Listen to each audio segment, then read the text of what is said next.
So I hope this doesn't ruin the stream. I don't know how long my MacBook will stay alive for. The left-hand side of my MacBook has been kaputzing. It's been kaputzing. So I kind of need to change the names of stuff. Can I do it on my phone? Today, I am going to be voice acting. I'm going to be vocally delivering Dr. Karen Mitchell's thesis. Okay, I love this woman. I want to bring awareness to her work. Okay. I'm gonna have to change the name of some stuff.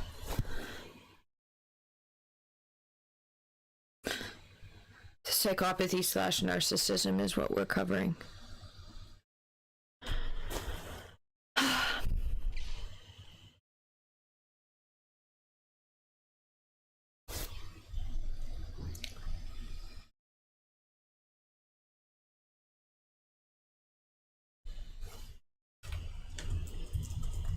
Psychopathy / narcissism. Okay. I think I need to get a new MacBook. Okay, Craig! Thank you! Oh my god, you used your Prime Gaming. When I asked before, you were like, if I'm remembering correctly, you were like, I can't use it, it's already used on someone else. You waited till it was up and you used it on me. Thank you. Thank you for being so kind and going out of your way to do such. Wow. Craig, thank you. Craig, thank you. That's very kind of you. We're not doing geoguessing today. You are so kind. Thank you. That's really nice of you. You are very sweet. Thank you. Hello.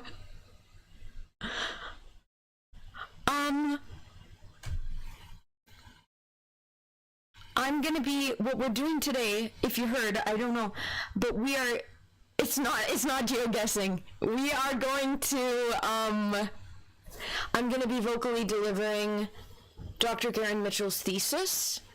I have not finished her entire thesis myself, but we need to bring awareness to it. She only has about 20,000 followers on X / Twitter, and we need her to have much more. Psychopathy, narcissism / dark triad.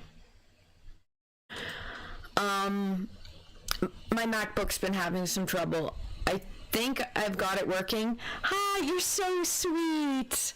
Do I need to do another geoguessing stream in the future? The way I did a geoguessing stream. I did two of them. Do I need to do another geoguessing? Not today. Oh my god. The fact I did a geoguessing stream. I did two of them. Thank you so much for going out of your way and using your Prime Gaming. You're very, very kind. So, to start this out, the links of Dr. Karen Mitchell's Twitter and her thesis is available in the YouTube description. So I'm also streaming on YouTube. If you're watching, I think you've jumped back and forth, right, Craig? You've seen my YouTube as well, I think. Here, I'll do the link. Okay, all future streams must be about geography. Oh no. Ignore that link. I put the wrong thing. Oh, how do I delete my own comment? Sorry, it's YouTube. I don't even know what that is. I clicked the wrong thing. I typed it wrong. Sorry. Geography. The fact I even did the geography streams. I kind of had like I had a bit of an ulterior motive for one of them. There was just some reasonings, but I think I did good learning Europe and also America. Maybe I'll do another geoguessing stream in the future, but I don't know. The way you subscribe. Okay, Craig. Okay, you're in both chat. Let's fucking go. Yeah, I see the YouTube. I see the. Let's go. Thank you for joining. Thank you for using your Prime Gaming. Thank you so much. You're bringing some humor to a serious stream and some kindness to a stream in which I'm going to be getting into some serious topics. So I like that. We're starting it out on a good note. I wanted to wait till I was in like a really empowered mindset to be able to do Dr. Karen Mitchell's, to deliver her stuff, but I thought, you know what, there's no better time than the present. And I was watching Areas here on Twitch. I was watching her Twitch stream, and she just inspired me to be unashamedly me and to show myself even on my bad days. And regardless of my PTSD, and even if I'm sad and I don't, so I felt inspired by her. And I thought, fuck it, I'm going live. Fuck it, I am going to deliver Dr. Karen Mitchell's thesis. So this is the woman. I love this woman. She's doing work. She's literally the world leading expertise in dark personalities, narcissists, psychopaths, coercive controllers, dark triad. It's all in the same. It's one of the exact same thing. It is one. So it's subsets, they're all just different subgroupings of one overarching dark personality type, which simply put is psychopathy, okay? In the DSM, it is labeled as narcissistic personality disorder or antisocial personality disorder. They rebranded it. It used to be psychopathy and sociopathy would be the diagnosis. Then they rebranded it and as antisocial personality disorder. I hate the renaming of that. And Dr. Karen Mitchell herself agrees that it's silly how they have all these different subgroupings of one overarching dark personality type, okay? And when we're talking about this, they're diagnosing like trauma victims and saying they're the same as psychopaths, which have completely different brain psyche. So the way the DSM is a bit behind this way, okay? The DSM is a bit behind. That's my personal opinion, and just like the facts of the matter, if we're listening to world expertise, Dr. Karen Mitchell, okay?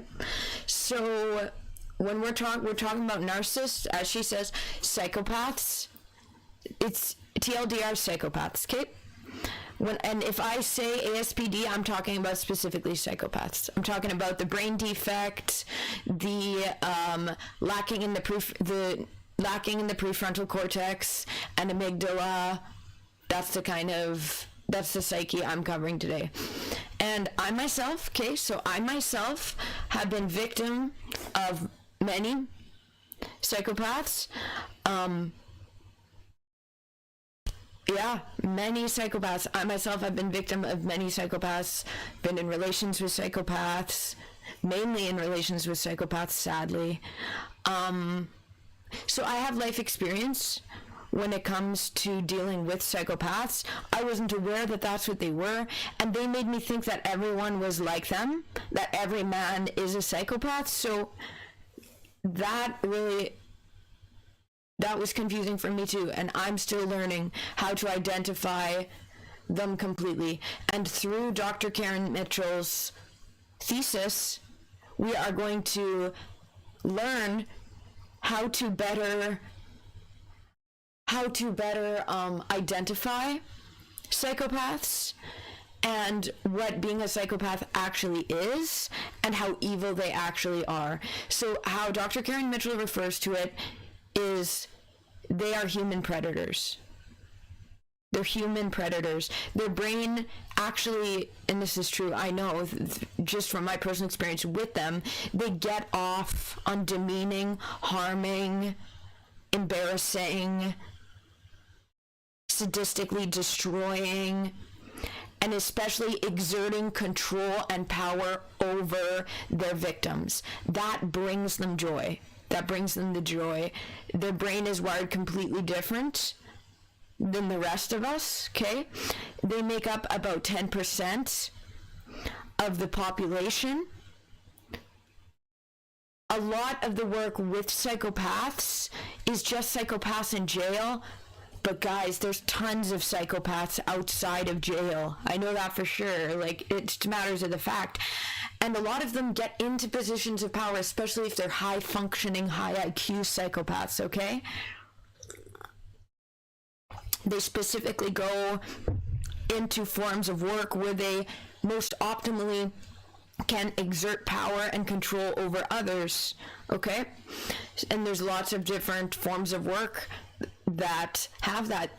There's judges that are psychopaths, lawyers that are psychopaths, content creators that are psychopaths, psychologists that are psychopaths, psychiatrists that are psychopaths, doctors that are psychopaths, surgeons that are psychopaths, teachers that are psychopaths, priests that are psychopaths. All those kind of jobs and stuff are kind of optimal positions of power to not saying everyone who's in those forms of work are, but those are kinds of forms of works that psychopaths flock to, and this is just examples off the top of my head, okay? And what I love about Dr. Karen Mitchell's work is she covers, let's go back so you guys can see her page while I'm talking about this, okay?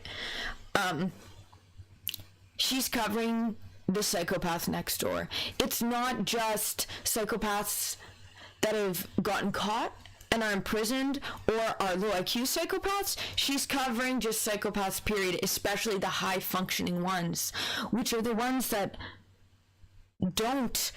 haven't yet or won't ever spend any time in jail. And they will spend their whole life sadistically destroying, demeaning, getting off on hurting people. The brain psyche is completely different than those of us with empathy, okay? Completely different kind of brain psyche. And another thing is they lie. Psychopaths aren't going to admit they're a psychopath, okay? Why would they do that? I just need to make this point. That would be incriminating for them. They're known to be liars. They lie notoriously. They lie on the record. They lie when they swear they didn't. Why? Because that's how they get away with crimes. And they specifically do it covertly. Okay? I've been fooled by them so many times, okay? But even if you've been fooled by them, coerced by them, just harmed by them, it doesn't mean that you're stupid, okay? That's not what it means. They intentionally craft a very, very optimal facade, okay? They're premeditated, and they are controlled. A lot of them, they're the ones that don't get caught and the high functioning. Because that's how you get away with crimes. And they don't want their crimes to be brought to life. Why? Because that would literally be incriminating for them. That would be incriminating. So that's what's tough. And many people, especially with the TikTok and stuff, people are glamorizing psychopathy and narcissism.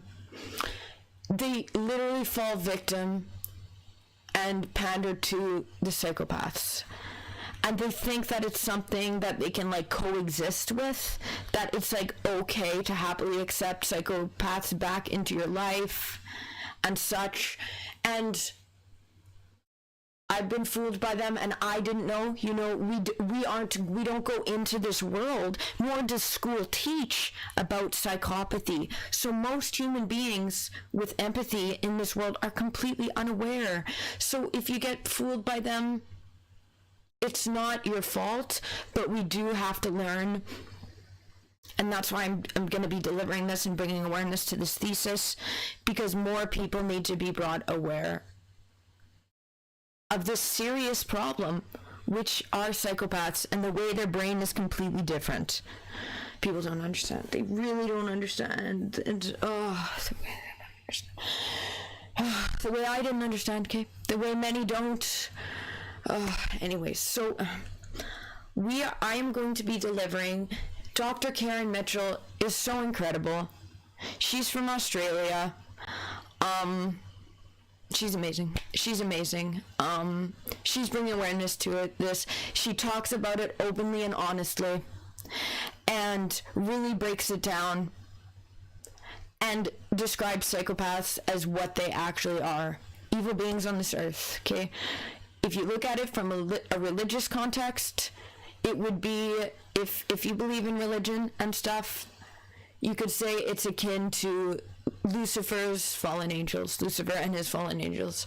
Same kind of, that's how I like to refer to it as, if we're talking about it from a religious standpoint. But when we're talking about it from facts, it's that their brain works completely differently. They don't have access to a conscience. Never have, never will.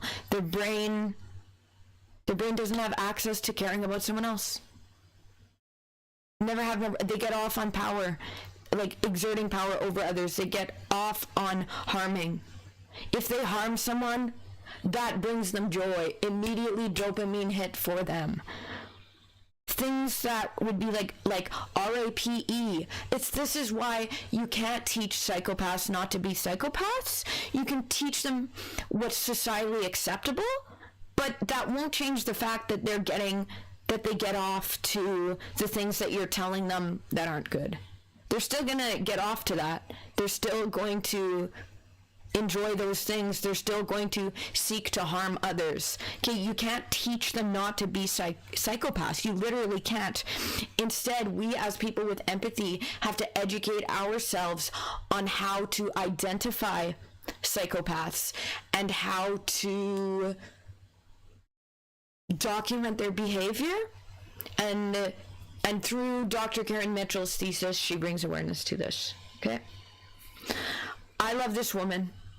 She's doing God's work. She's doing the world's work that people need to be brought awareness to, because so many people in power, judges that are kind, that have access to empathy, aren't even aware of this. And the way that even our legal system is kind of built to benefit psychopaths, because a lot of psychopaths are covert and don't leave evidence of their crimes, and the hyper-regimented evidence to the, you need a screenshot or video evidence exactly of every single abuse, which is getting better with the fact we have access to over-surveillance. As someone with a conscience, we need to take advantage of over-surveillance to be able to document, to then actually incriminate psychopaths. But they intentionally don't leave evidence. They intentionally make it hard to track and go after victims that are already downtrodden, and then they demean their victims, and then they paint a picture of their victims to make their victims look like the bad guy, when in fact it's a psychopath. Anyways. Okay, I don't know where I was going with this. I'm going on a long rant just about psychopaths before we even go into it. But many people are not aware of this. And especially with the TikTok and the misinformation online and the thinking that they can teach, the way people think they can teach psychopaths not to be psychopaths. No. It's a brain defect, okay? It's a brain defect lacking the prefrontal cortex and amygdala. You saying, don't do that. RAP is really wrong. You shouldn't do that. Taking advantage of someone is wrong. Leading someone on is wrong, and then sadistically destroying them. That won't make them stop, guys. If anything, that makes them smile inside, thinking they're thinking, you have no fucking idea that I don't give a fuck about what you're saying. I'm gonna do it anyways. That's what they're thinking in their brain. That's literally what they're thinking. They aren't gonna take your advice. They're not gonna take the advice, and they're not gonna not be psychopaths. The brain is different, okay? people don't understand. They don't understand the severity that psychopathy is. So with Dr. Karen Mitchell's work, I'm going to try to bring awareness to that today. And I'm going to read out her thesis. I hope this little intro is setting the scene for what psychopathy is, how severe it is, how it manifests, how it's not the creepy guy. It's a lot of the times the high achieving guy or girl, okay? It's not just guys. The way I'm saying guy, but it's not. It's any gender, okay? Any gender. They hide within all facets of life. It's not men versus women. It's predator versus prey, literally. I'm saying guy because it's a lot of guys that I've been victim of, but I've been bullied by a lot of female psychopaths, actually, throughout my life. So it's not just men, but if I use the terminology where I'm referring to them as he or guy, I'm sorry. It's not that I'm saying all guys are bad, because it's not that. My abusers taught me, and I'm still unlearning this, that not all men are psychopaths. They told me every single guy out there is as evil as them, and all of them deep down are thinking of RIPing, destroying. I won't get into that because there's many things I can't in regards to that, into my personal experience of them. But they made me think that it was everyone. But we're also breaking down that narrative. It's not just guys. It's not all guys. It's about 10% of the human population. And Dr. Karen Mitchell covers this also, that they like to make it seem that there's all these subgroupings of, there's not. It's one overarching dark personality type, and that one type makes up about 10% of the population. But the way the DSM puts it into all these subgroupings to try to fragment the attention, so that we don't realize that psychopathy, narcissism, NPD, ASPD, it's one thing. It's one thing, guys. It is psychopathy, narcissism, Machiavellianism, toxic leaders, coercive controllers, dark triad, all one and the same. All one thing, okay? All one thing. So don't be fooled by some of the groupings out there that try to make it seem like a psychopath is different than a narcissist, is different than it's when it comes to predators, psychopath, it's one overarching thing. And the way the DSM has actually made it more confusing, and then it makes you wonder, is that psychopaths in power that have made it as such? Those evil professionals in power, to try to take the focus off of their evil actual ways. Dr. Karen Mitchell has spoken on this as well. I recommend following her on Twitter. This woman is doing the work this should be in front of every eye. Anyone with empathy needs to be aware of this. I wish I was aware of this. I wish I was taught. I wish I had known. But the way we're not taught, and the way we're actually told to forgive them, and the way society just says, we can teach them not to be evil. We can teach, as I said, you're just teaching them how to get away with it and how to hide. You're teaching them what people expect. This is another reason why I don't like this stupid Disney movie, whatever the one is where they're having all the different emotions in the brain. Psychopaths' brain work totally different. Okay, this one overarching dark personality type, the brain works completely differently. They don't get happiness out of helping people or building genuine connections. They get joy out of creating their facade to be able to get away with crimes, to fool people, to bring others down. But people aren't aware of this as a whole, nor are the current systems in place teaching this. or bringing awareness to it. They are putting the focus in the wrong way. And it's sad that we can't teach them not to be evil. This is a reality that people don't want to accept. They don't want to accept that we can't teach ARPists not to R. But we can't. We have to teach ourselves. We need to start teaching everyone with empathy how to avoid, how to detect psychopaths. Because the psychopaths are still going to be psychopaths at the end of the day. Especially if we're living in the Western world. Most people know. It's societally known that being evil is bad, and that's looked down upon, and what's accepted and what isn't. And people are still being harmed by psychopaths. It's because we can't teach them not to be what they innately are. They have a different brain structure, different prefrontal cortex and amygdala, completely different than you with empathy. Okay, so you can't think they're thinking like you at all. They're thinking completely differently. And you can't teach them not to be who they innately are.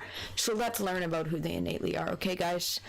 This is a hard truth for people to accept. This is a hard truth, and I'm saying it in a very honest, maybe in a shocking way, but this is the truth of the matter. This is who they are, okay? They are evil. They're evil, and you can't teach them not to be the way. They're still going to. Their brain is still going to get off on harming. They're still going to lie about their crimes. They're not going to admit. Why would they admit? Them swearing on the Bible in court doesn't mean that they're going to actually tell the truth, okay? They only will if they're forced to, and even then they will detract. Look at Ted Bundy, guys. Of course, that's an extreme case, as he's a serial killer. This is another thing. Not all psychopaths are serial killers. They exhibit serial killer behavior, yes, they do, but they're not all. There's a lot of guys and girls, women next door that have the same psyche as Ted Bundy, okay? 10% of humans on this earth have the same kind of psyche as Ted Bundy. Are they all going to be serial killers? No. But they all get off on the same kind of things that Ted Bundy does, okay? They're fantasizing about those kind of things. That's how their brain works. Their brain works like that. And Ted Bundy went to the grave never admitting. Anyways. There's 30 minutes of me just breaking down psychopathy and really trying to drill the point in of who psychopaths are, what they are, okay, guys? What they are. It's true evil. It's true evil. It's completely different psyche than your brain. And people are shocked by it. We need to stop being shocked. We need to stop being, really? Oh, why would anyone do that? That's who they are. We need to stop being shocked and instead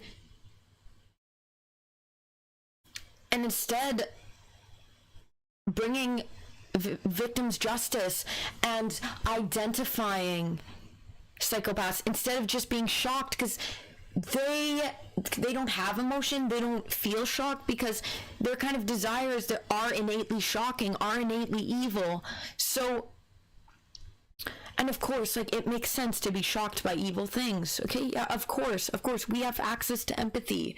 So it still is shocking, but we need to stop getting so caught up in the shock that we're not accepting the reality of the evil that they are.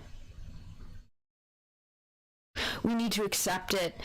And when we hear about these things, instead of being like, oh, well, the victim must be lying, or it must not truly be that evil, but they're a nice person, from what I know, yeah, because they're not going to be evil to everyone and out in the open. Most psychopaths hide in plain sight, okay?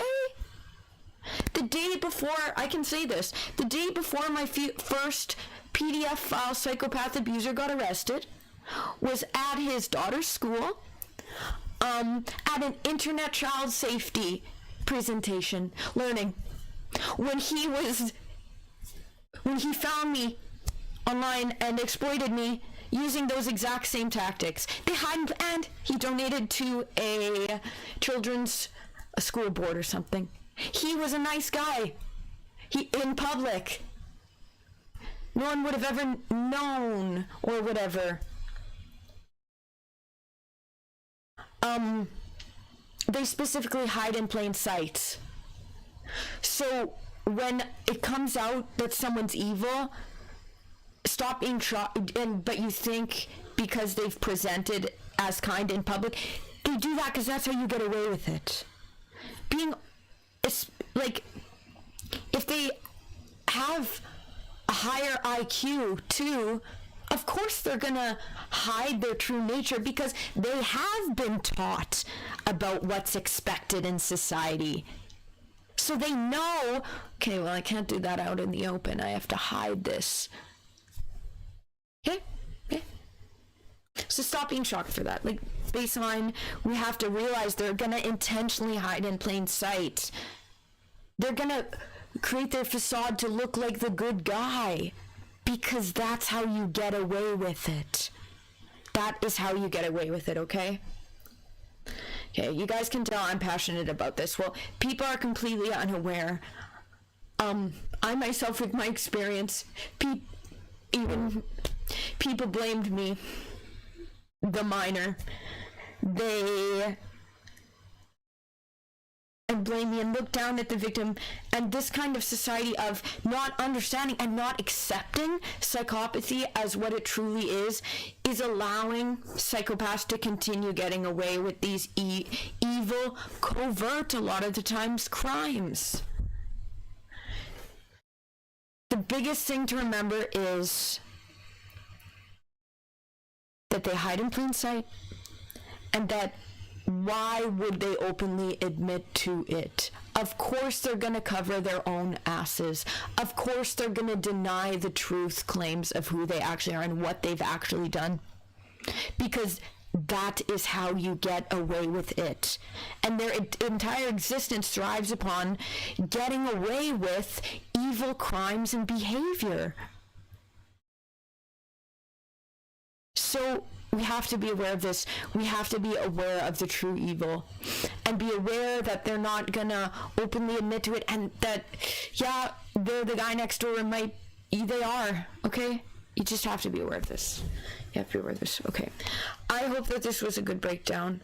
Let's get into actually reading and delivering Dr. Karen Mitchell's thesis, okay? I love Dr. Karen Mitchell. She is incredible. In the YouTube bio is the links to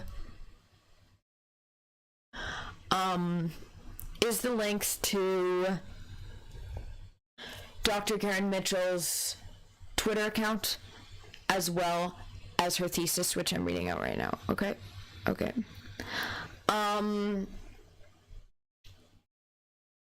Yep. This woman's amazing. Okay, this woman's amazing. Let's read it. Psychopaths, narcissists, Machiavellians, am I saying it right? Machiavellians, toxic leaders, coercive controllers, subsets of one overarching dark personality type. Karen Mitchell. A thesis submitted in fulfillment of the requirements for the degree of Doctor of Philosophy, okay? So queen. PhD queen.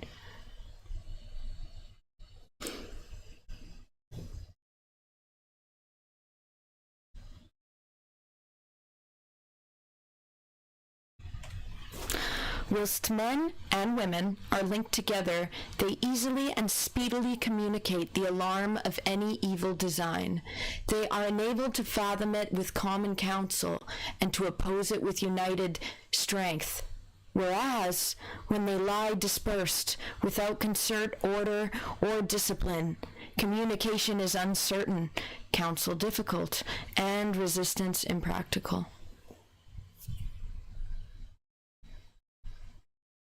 Abstract.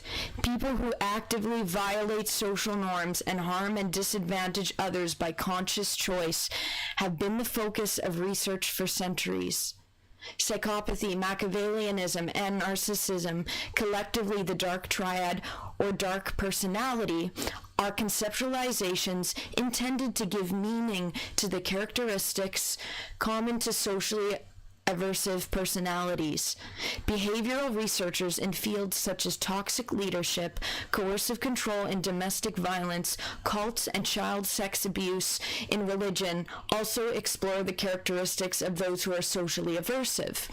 There is, however, substantial dissension regarding shared attributes of those who are socially aversive, resulting in considerable ongoing friction and fragmentation in the field. This is neither in the interest of humankind, as identifying human predators is key to survival, nor in the interest of researchers who are committing time and resources to vastly conflicting ideas. A model is presented in this thesis which appears to represent the nature of socially aversive personalities, people of, is it dark personality? Let me see. Yeah, dark personality. More comprehensively than any existing model or collection of behaviors. This three-dimensional model, the persistent predatory personality model, includes attributes, an arsenal of weaponry, tactics,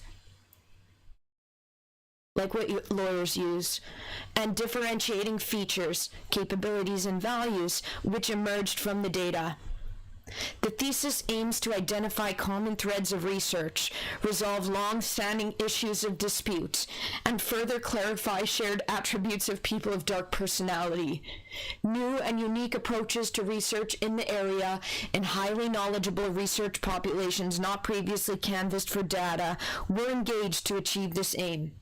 The data, which are extensive and highly nuanced, clarify long-standing points of contention in the dark personality literature. An important and unique finding from the data is that people who are people of dark personality who are higher functioning and engage in more covert forms of harm, so those who hide in plain sight, are equally as dangerous and sadistic. Equally as dangerous and sadistic, and share the same attributes as those who commit overt acts of harm, such as murder. So as I said, guys, just as evil and exact same psyche as Ted Bundy. He was a covert abuser too. Okay, there's a lot of serial killers that haven't been caught, that are the nice guy next door. The data was collected internationally from 57 senior expert practitioners cumulatively, representing more than 1,000 years, and individually an average of 22 years of direct, continuous experience with multiple people of dark personality and their targets/victims. Research participants were drawn from both forensic and non-forensic contexts and include religious leaders, medical specialists, executives, profilers including FBI and law enforcement, and forensic and non-forensic mental health professionals working with cults, death row prisoners, coercive control, and intimate partner violence perpetrators and victims, and others, including world-leading academics. Data was collected via multiple interviews and the Delphi survey technique. Tom, okay, sorry, I'm stopping reading for a second. Hello, Tom on YouTube. Do I need to do a geoguessing learning of the towns of Switzerland? I don't know. The sound is bad, is it? Fuck. Do I have to redo this stream? Let's see, I've been having trouble with my mic. Do I have to redo this? The way the devil goes against me. The way the devil sabotages. Okay, Burke, let's see. Yeah, I'm getting that the people want me to do geoguessing. Okay. Okay, I had the Harma. Hello? Hello?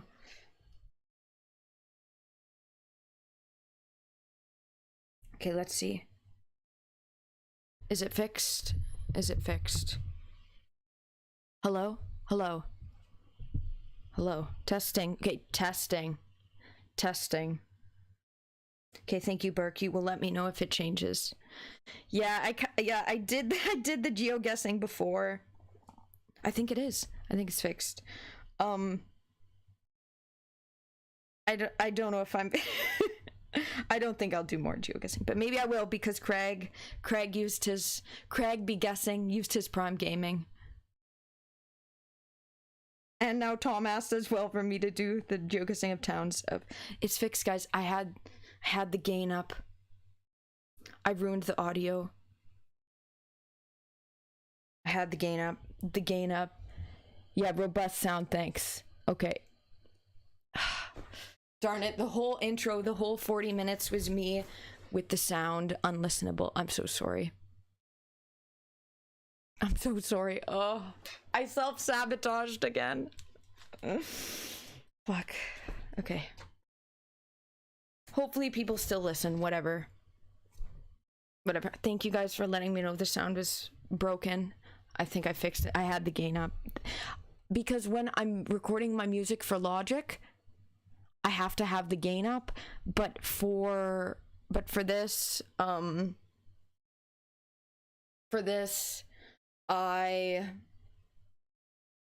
can't have the gain up. The gain, yeah, creates the muzzling sound. So yeah, okay, whatever.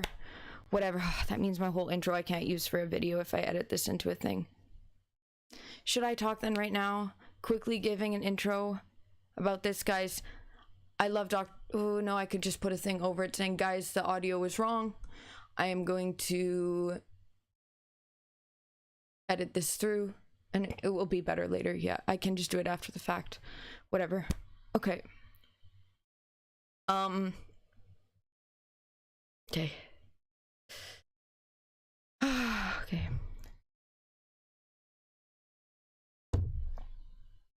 I'm sorry the sound was off. I'm so sorry. I'm so sorry. Thank you so much, Burke, for letting me know that it was wrong. Thank you for bringing awareness to and the fact I was able to fix it. I'm very thankful. So right here is Dr. Karen Mitchell giving acknowledgements. It was listenable, just a bit poor, no worries. Okay.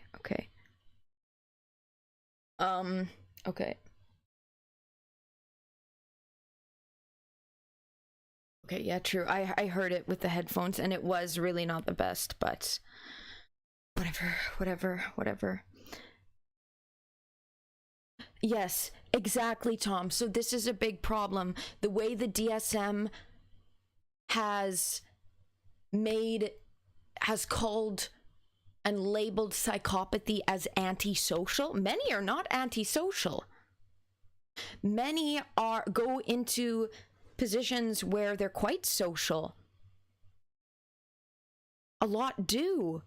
It's not that they're these people that are just hermits at home and are obviously visually creepy or strange. A lot of them are most of them are charming.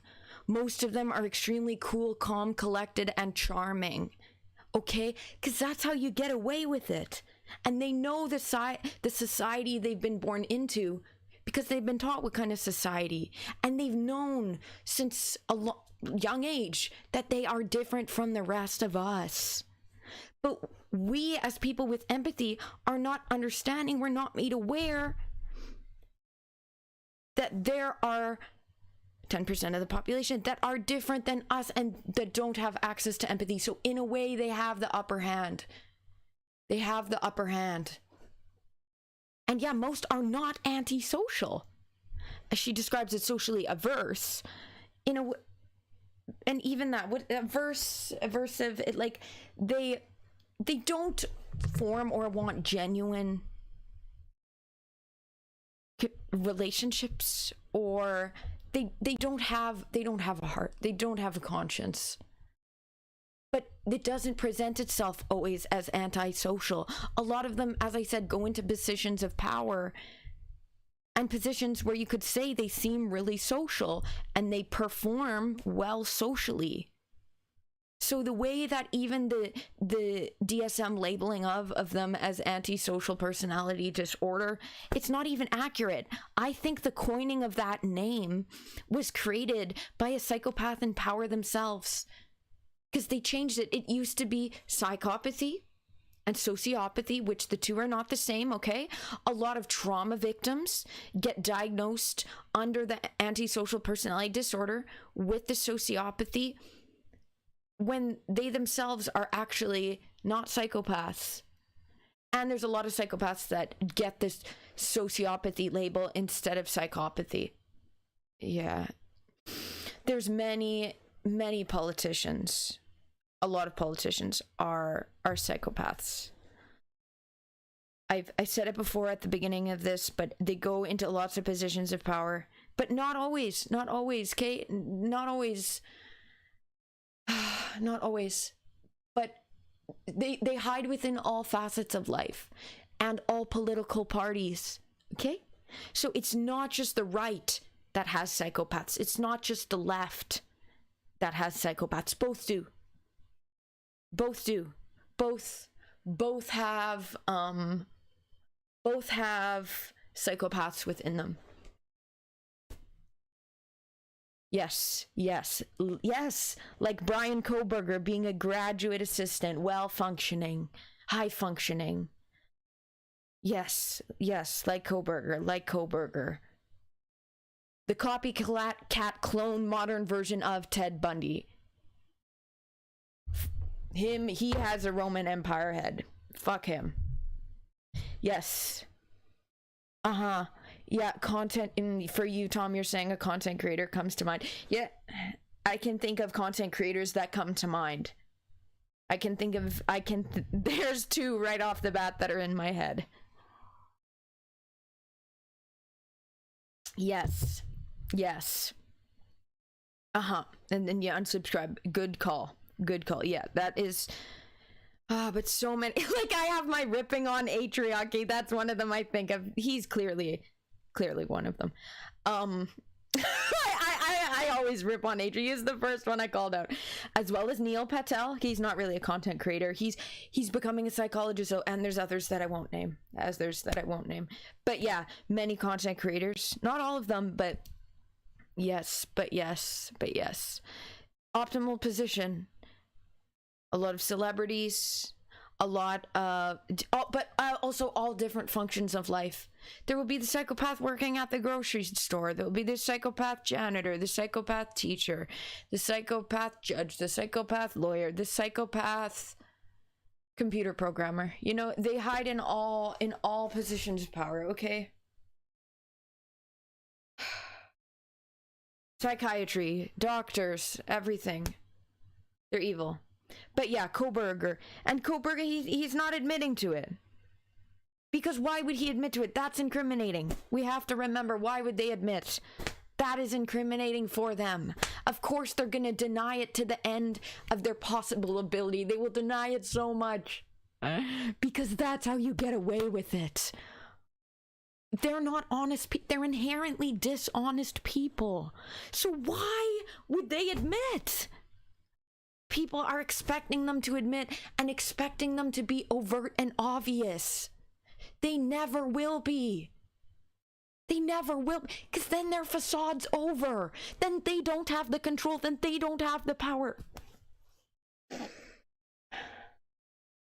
People don't get this, though. They think they can teach it out. You're teaching them how to behave in society. Psychopathy cannot be fixed, cannot be changed. It is brain defect. Anyways. Okay, so that's me again going on a rant about it. People aren't aware that Chris, hey, oh my god. Hello, Chris. Let's go using the emotes. Chris, thank you so much for resubscribing on the Let's go XD. Yes.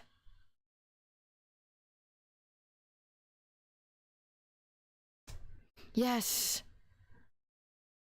Yes, Tom. Yeah. Okay, hello, Chris. I hope you're doing well, okay? I really hope you're doing well. Thank you for joining the stream. Thank you for being a long-term subscriber. Thank you for inspiring my emotes. I wouldn't have made my stick figure emotes if it wasn't for you. So you can take the credit. That was me. It was like, Charlotte, come on, make your emotes. Come on. And I was like, you know what? Yeah, I feel inspired.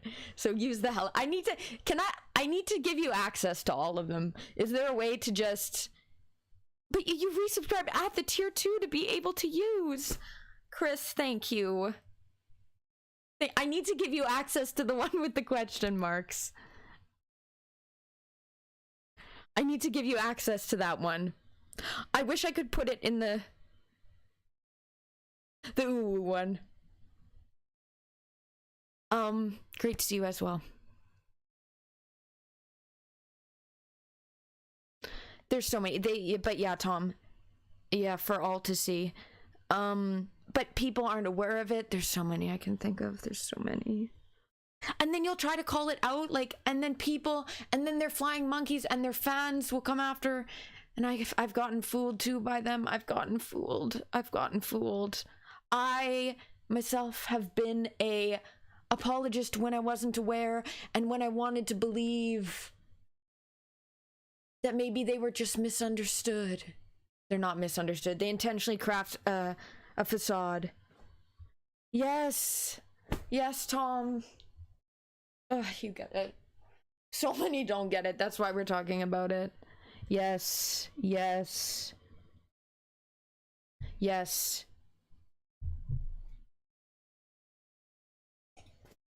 And I can't do this because I would get ripped on. The way you can't even call them out because unless there's already proof. But if you're just like, I have a very good feeling that this person is a psychopath. Do I need to do rating YouTubers on who I think is a psychopath? I can't. I literally couldn't. I kind of did. I did in a way before, but I can't. But there's many. But they're in all positions of power, okay? Nor is all people in one kind of job title a psychopath. Not true. For your emotes or not. Okay, I would have to gift you one. A tier 3. Should I Google how to gift? Would I have to pay for it? Like, would it have to come out of my...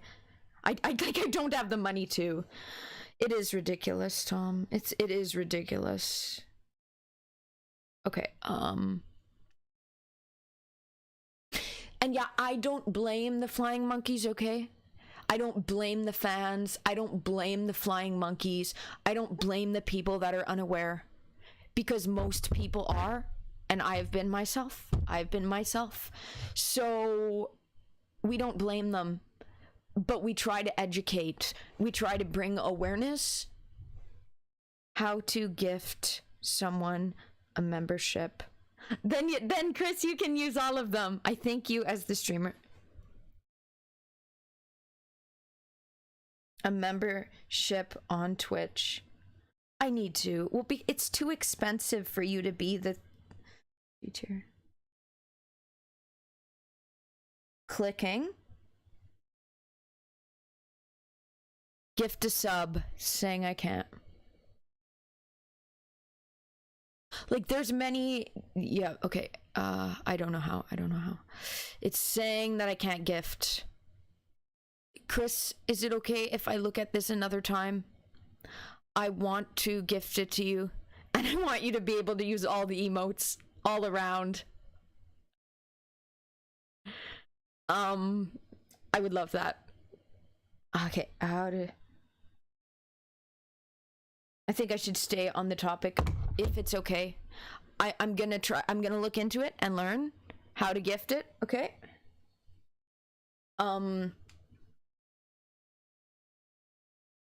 Sure, we can look at it. Okay, Chris, I promise I will, though. This is not me deflecting it and then I won't follow through.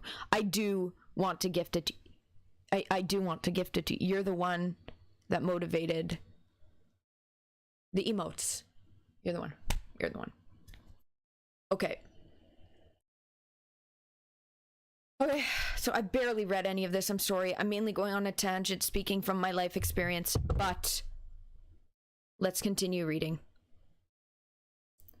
So this is her declaration. I'm not going to read it. You guys can read this after the fact.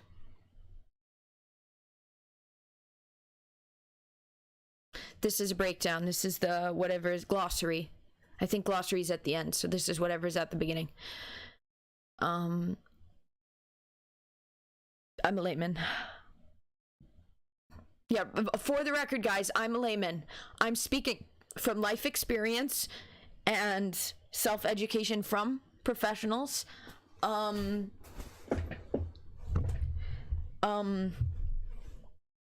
So yeah, for the record, I'm not a psychologist. I'm not a psychiatrist. I'm not a studier of whatever this is. I'm a layman who's been victim of psychopath PDF file predators. I have had, thank you so much, Chris. I have had many interactions with psychopaths. So I'm speaking from my life experience and from what I've learned from professionals. But lived experience, okay? Lived experience as well. I was in communication with a psychopath for 9 years, every day. Of course, there's things they hold back, but there is a lot that he did tell me. So I have a good insight into the psyche. And especially then when I was aware of the wording of what that kind of brain psyche is, which is a psychopathy, which is the one overarching dark personality type, then I understood. And then I understood that it wasn't all men, because he told me that all men think like this, like that. And I thought it was normal. And I thought I had to be attractive to that. I thought I had to appeal to that because everyone's like that. But I understand that's not the case, and they only make up 10% of the population. No. And I'm still unlearning that, okay? And that's why I'm speaking on this today. Chapter 1, Overview, Thesis Outline.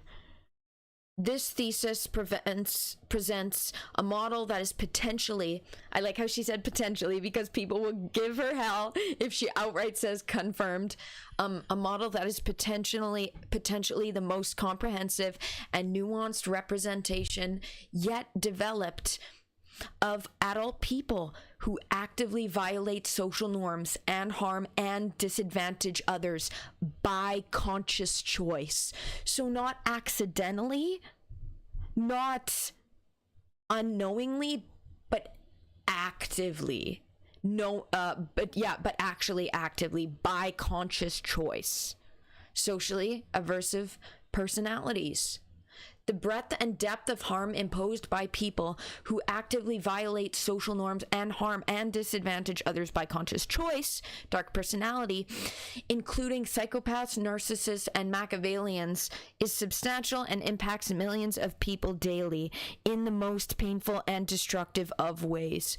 Those of dark personality who remain outside the prison system may not only outnumber the institutionalized populations, there's more of them on the street than there is of them in prison. Most psychopaths are walking among you. Outnumber the institutionalized populations, but also be more broadly dangerous and harmful to society because they have free range, and because no one's aware of their true psyche. And the way that literally Dr. Karen Mitchell gets hate too. The way she gets hate is because people aren't aware, and she's being blatantly honest about how evil they are, and people don't want to accept how evil they are. Anyways, people of dark personality who are higher functioning, higher IQ, are, however, more difficult to identify, as their actions intended to cause harm are generally covert and less likely to leave evidence. They are well able to project an image of normal and engage in well-meaning platforms such as medicine, domestic violence prevention, teaching, and religion to further avert exposure. In addition, they powerfully and convincingly undermine those who try to expose them. It is therefore counterproductive and harmful that substantial contention still exists in the academic literature about the shared attributes of those who actively violate social norms and harm and disadvantage others by conscious choice.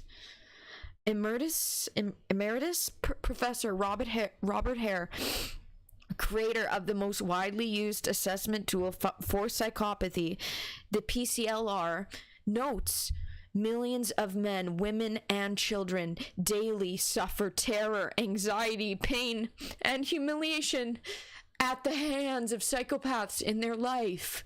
Tragically, these victims often cannot get other people to understand what they're going through. Research undertaken with targets victims of people of dark personality indicates this is still true today.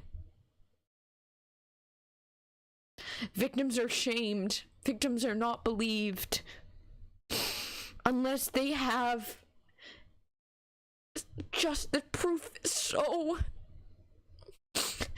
literally video, it's like the courts expect you to have glasses on that are recording.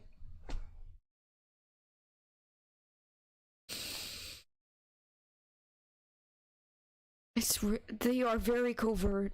The high IQ ones are very smart. Okay. This thesis outlines and references how, despite decades of research and hundreds of thousands of researchers engaged in gathering data intended to understand people of dark personality, we remain, as a global population, those of us with access to empathy, exposed and vulnerable to extensive and deep-seated harm due to the lack of certainty about the features of people of dark personality. Chapter 2. Okay. Chris, also, okay. Yes. Yeah. Yeah, Chris. Yes, so I'm reading out your message. Yeah, I really hate that a guy would do that and try to say that all men are like this or something like that. That's what both of my abusers, the PDFs, the PDFs, they told me that. They said that all men think these thoughts and all men are like this. And all of the men in my daily life that I've ever seen and ever interacted with are thinking the same thoughts about me that they are, and want to do the same things to me that they wanted to or they did. They told me that they're all like that. So I felt like, okay, well, that's how the world is. I have to appeal to them. I have to, if I ever want to be loved. They can't even love, but I didn't know that. God, they're just evil. The way they brainwash too, especially if they get a hold of you when you're a minor. And then they fragment,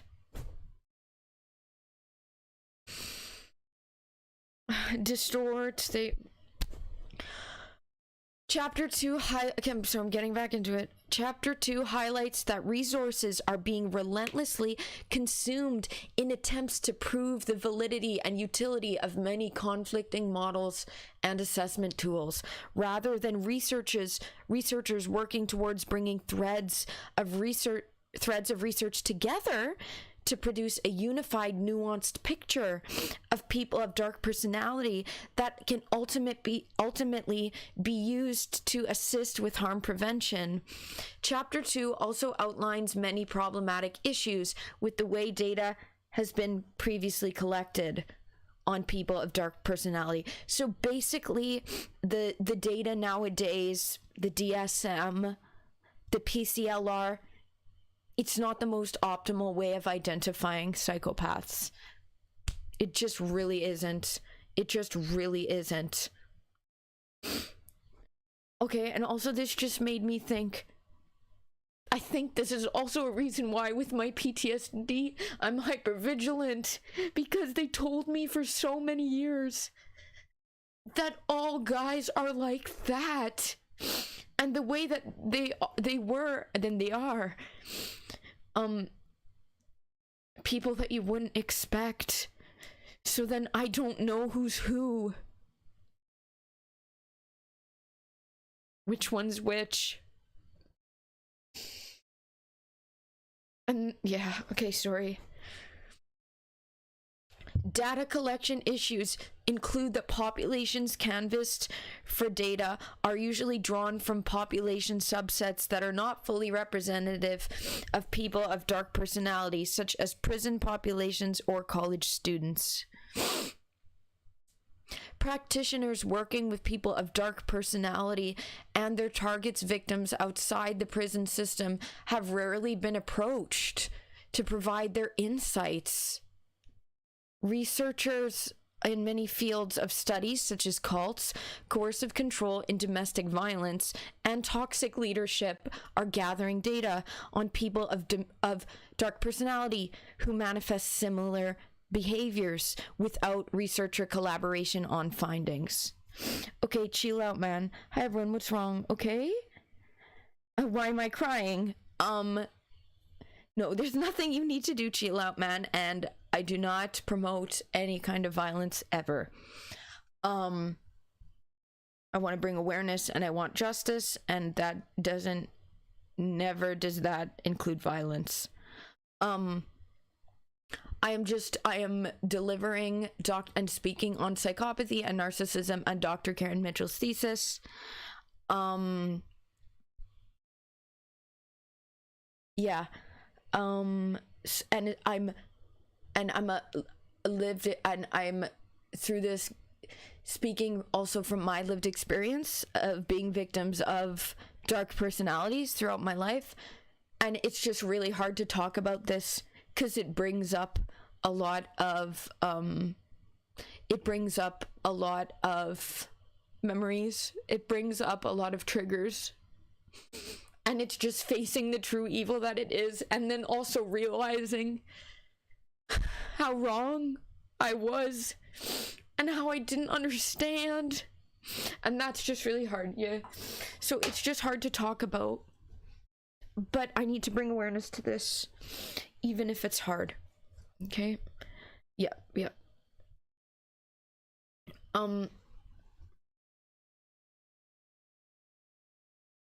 Given these factors and many others outlined in this thesis, it cannot be stated with certainty that any existing assessment models, assessment tools, or behavioral groupings comprehensively represent the characteristics of those of dark personality.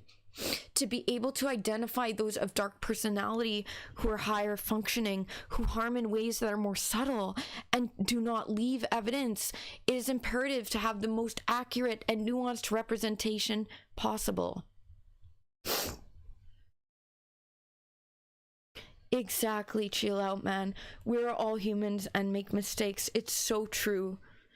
It's so true. And I said this before, and it's so true that we're not born, nor does the school system teach, nor does media or entertainment that we consume teach us the reality of psychopathy. They teach psychopathy from a shock value point of view, and that it's just a 1 in a million, and that it's a rarity when it's actually about 10% of the population. So we aren't made aware. So because of that, sadly, and I hate this, but society as a whole is extremely vulnerable to psychopaths. So of course those of us with empathy will make mistakes and give psychopaths benefits of the doubts because we're not taught the true evil of it. Exactly. And nobody's perfect. But a person with empathy making a mistake is not the same as a psychopath making a conscious choice to harm. Okay? Completely different. Making a mistake is not the same as the psychopaths who actively, consciously harm and get off to harming. Yeah, thank you for the hug, Chris. And just for the record too, and this is something I'm unlearning, and this is something that is really hard, is I thought I could change them. And still, in a ways, I feel like I understand who they are, and they're still going about this. So maybe I have to be in a relationship with one to keep them under wraps, to be able to make sure they don't harm others and instead just harm me. That is a mindset that I've had. But that's not how it works, because they will still harm others behind your back. And does someone with us with empathy want to spend and dedicate our whole life to trying to keep a psychopath from harming others? No, we need to bring awareness for others with empathy, which is why I'm speaking on this today, even though it's really hard, and even though I've been suffering lately. But I need to talk on this to try to bring awareness to it and help others, because no one's aware. And through keeping keeping one, being in a relationship with one, to try to keep that one from harming others and having me just be their outlet is not the solution. The solution is to educate society. So anyways, that's a mindset that I've had that I'm unlearning as well, you know, and it's just, I'm being honest here, okay? The thesis presents a model that is potentially the most comprehensive and nuanced representation of people of dark personality yet developed. The data that informs the model, were collected from unique, innovative, and sophisticated research methodologies designed to address a considerable number of weaknesses identified in previous research approaches, which are discussed in Chapter 2.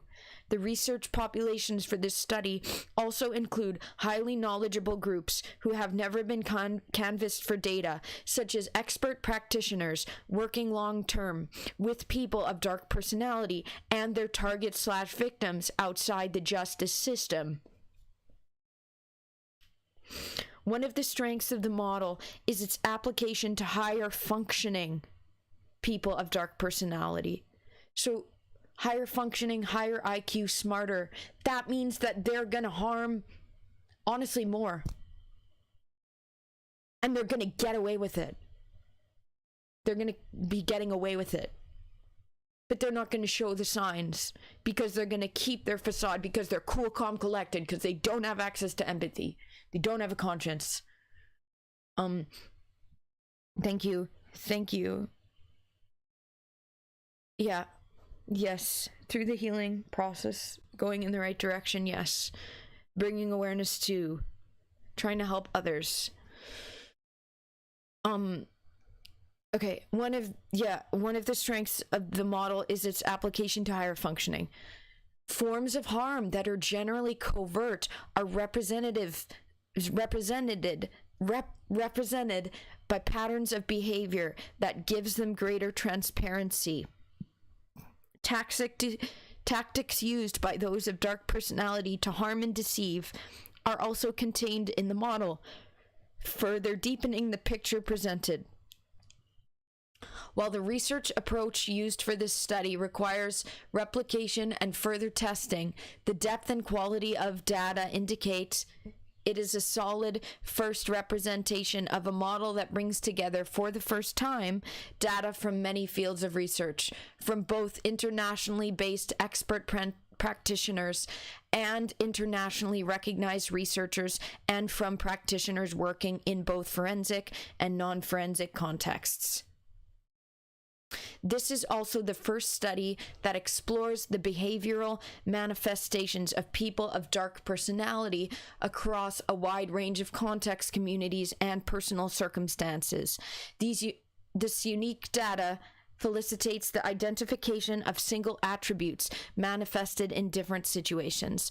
The data highlights how the same attribute may manifest behaviorally in a family, in a work environment, in religion, in sport, in a hospital setting, in a community group, and so on.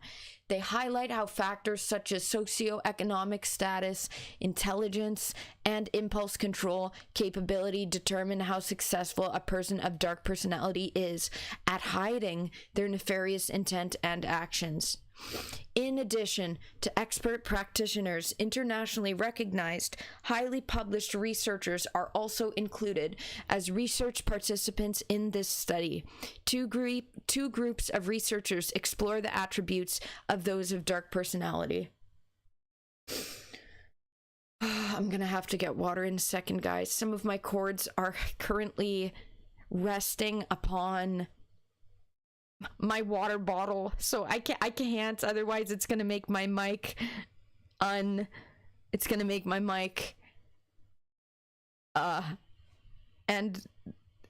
also my computer's almost dying. It's at 9%. Let me go get the water real quick. 1 sec. Yeah, let me go get water. Okay. Ow. Oh shit. Oh, sorry.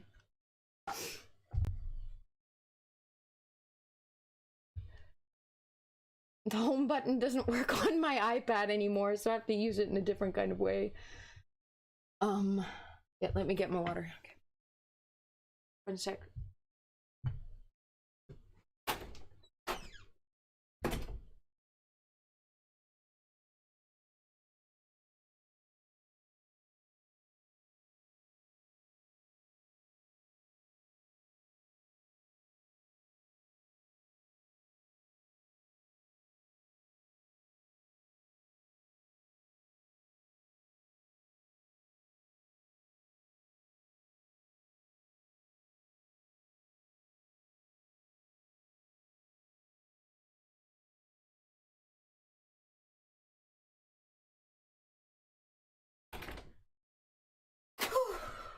Okay. I had some water. I just sipped some. I didn't bring the water bottle because I have another water bottle. I don't know where it is. Okay.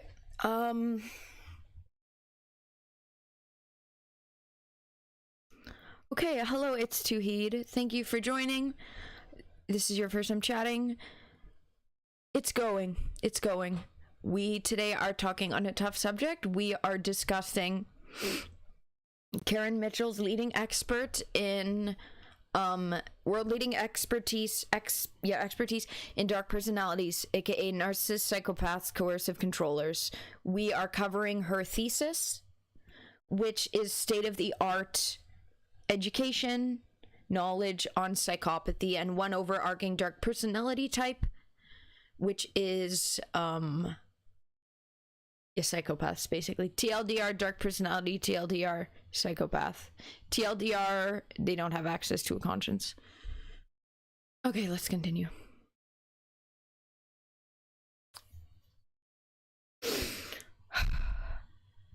One group of researchers who are personality researchers work with the conceptualizations of psychopathy. So, terror, Machiavellianism, narcissism, and dark triad. Another group of researchers referred to in this study as behavioral researchers do not refer to the conceptualizations of psychopathy, Machiavellianism, narcissism, or dark triad, tetrad. However, their work explores the same behaviors.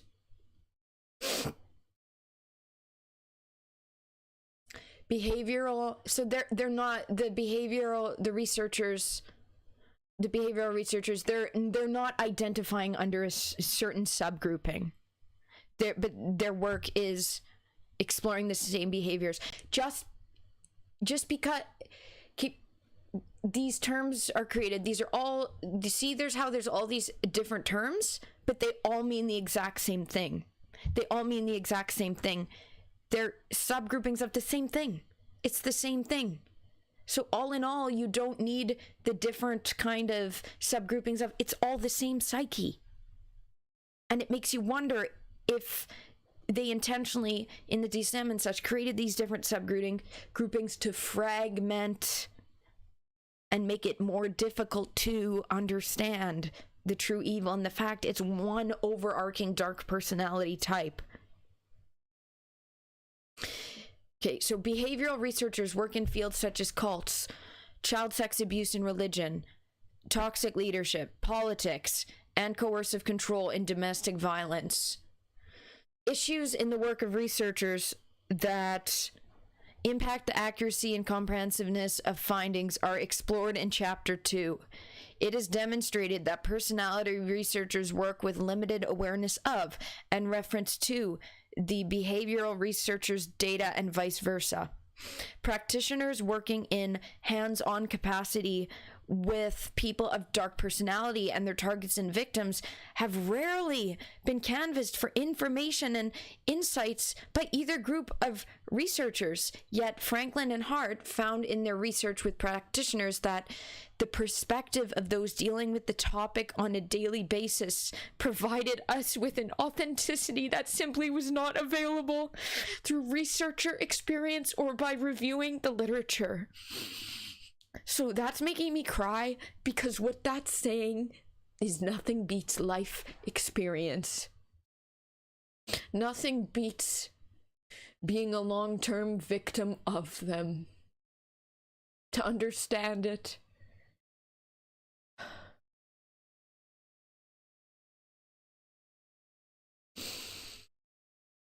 But then you get more trauma response to, it's hard. It's hard being aware of it.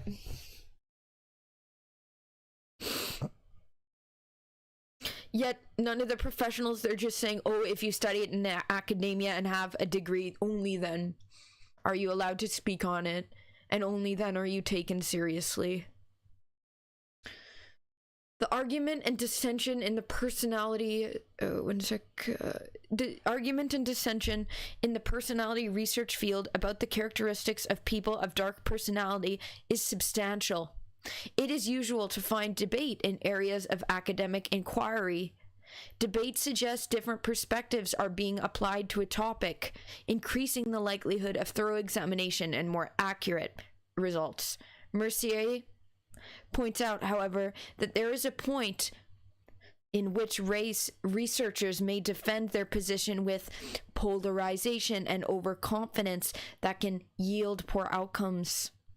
Chapter 1 of this thesis outlines research aims and background, the contribution of this thesis, and factors that make this work original. Chapter 2. Oh my god, my laptop's going up in battery. It's saying it's not charging, but it was at 9%. Now it's at 18. I don't know what's going on with my MacBook. I don't think my laptop's gonna shut off. It's saying, no, Charlotte, you can keep streaming. Chapter 2 provides a literature review and analysis that engages with the key research findings. Further, it identifies issues with research approaches and areas of dissension. Chapter 3 identifies, so this is her breaking it down. Chapter 3 identifies the research approach used for this thesis and explains how research participants were selected and vetted. It outlines data collection and analysis methods. I love that, and I love how she's saying vetting of, because I've stated in a lot of my videos and tweets, I think, when talking about this, how we need vetting of professionals in power. For me, what I think as a layman, I have no power, so I can't bring this to fruition. But what I think needs to be done is vetting via MRIs for professionals in power to see if they have the prefrontal cortex and amygdala defect, because if so, that means they're a psychopath. That's science confirmation, which means it is unsafe for them to be in a professional position of power, and they should have their degree removed, and they should be taken out of that position of power. So I like how she's saying and she's going to explain how the research participants were selected and how they were vetted. I say get MRIs done. I say the MRIs, but anyways, but that's me as a layman. Okay, chapters 4 and 5 present the research findings. Chapter 4 proposes and explains a 3-tiered model for people of dark personality. The persistent predatory personality model built from the study data. The model contains shared attributes, commonly used tactics, and differentiators composed of values and capabilities. Chapter 5 addresses additional findings from the data that include, for example, research approaches for collecting the most nuanced data on people of dark personality, clarification of some of the key issues of dissension, and the types of harm inflicted by people of dark personality. Chapter 6 discusses key conclusions in relation to the research questions. Chapter 7 outlines potential future directions for research. To gain truly new data on people of dark personality, the research undertaken in this study uses sophisticated, innovative techniques, engages with populations not previously canvassed, brings together many fields of study that generally work in a siloed fashion, and collects data that is extensive and deeply nuanced. The work broadened from a study on psychopathy to a study on the dark triad to a study on the many fields. So it started from a study on psychopathy to a study on the dark triad to a study on the many fields of research examining behaviors of those of dark personality.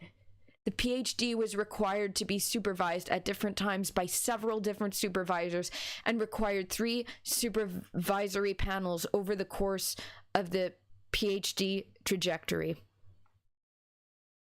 Given these circumstances, it was challenging to bring all the information and data together in a streamlined way.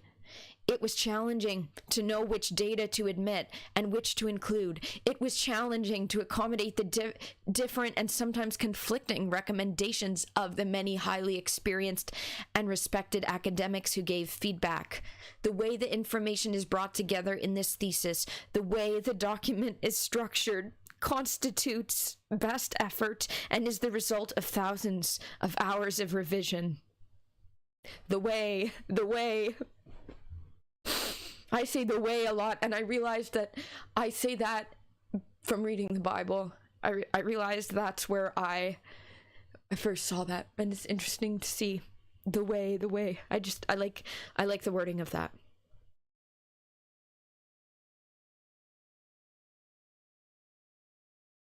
Research aims.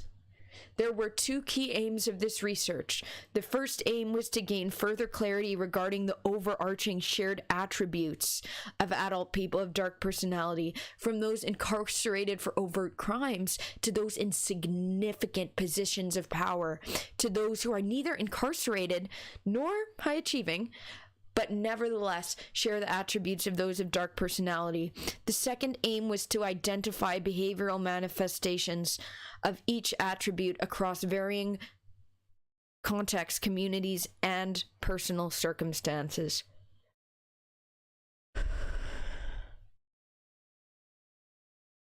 The primary research conducted for this thesis builds on existing knowledge by collecting extensive, deeply nuanced primary data that contribute to the resolution of long withstanding issues of contention in the dark personality literature.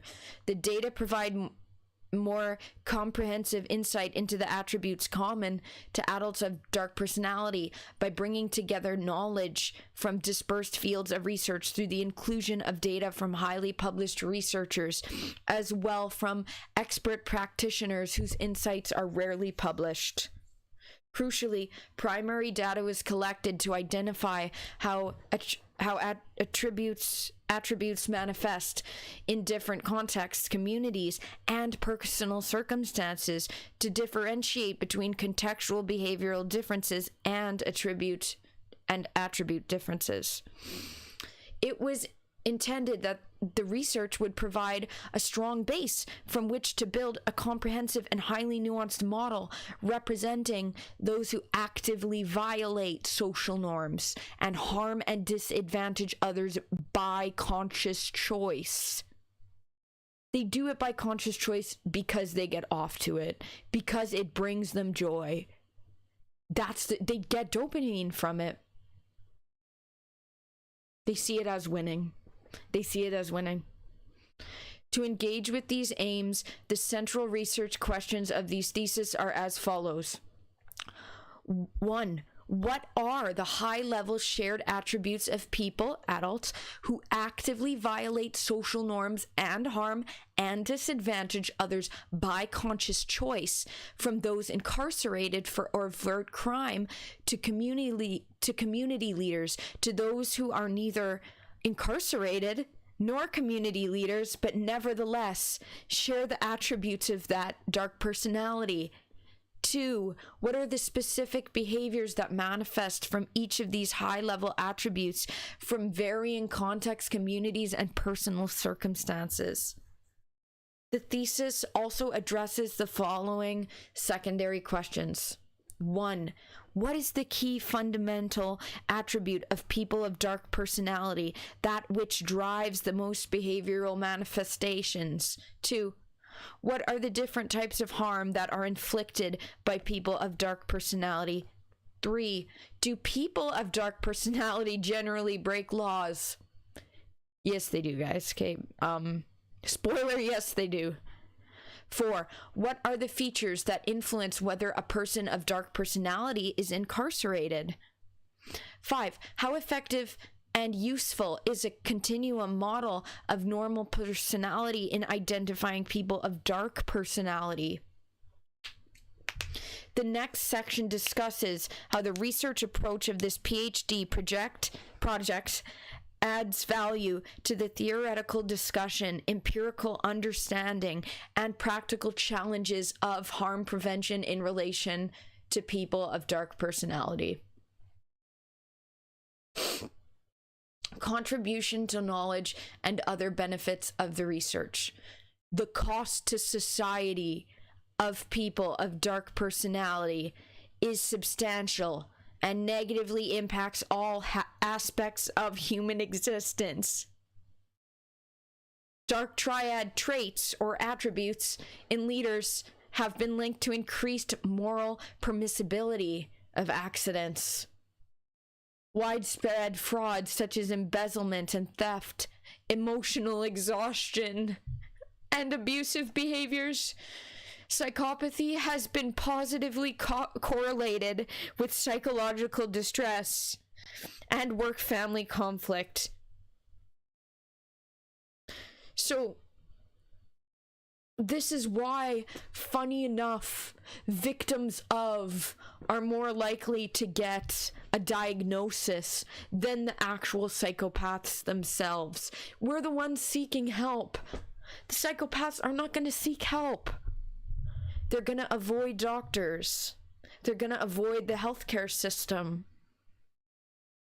because they don't want to be labeled, nor do they want to be examined.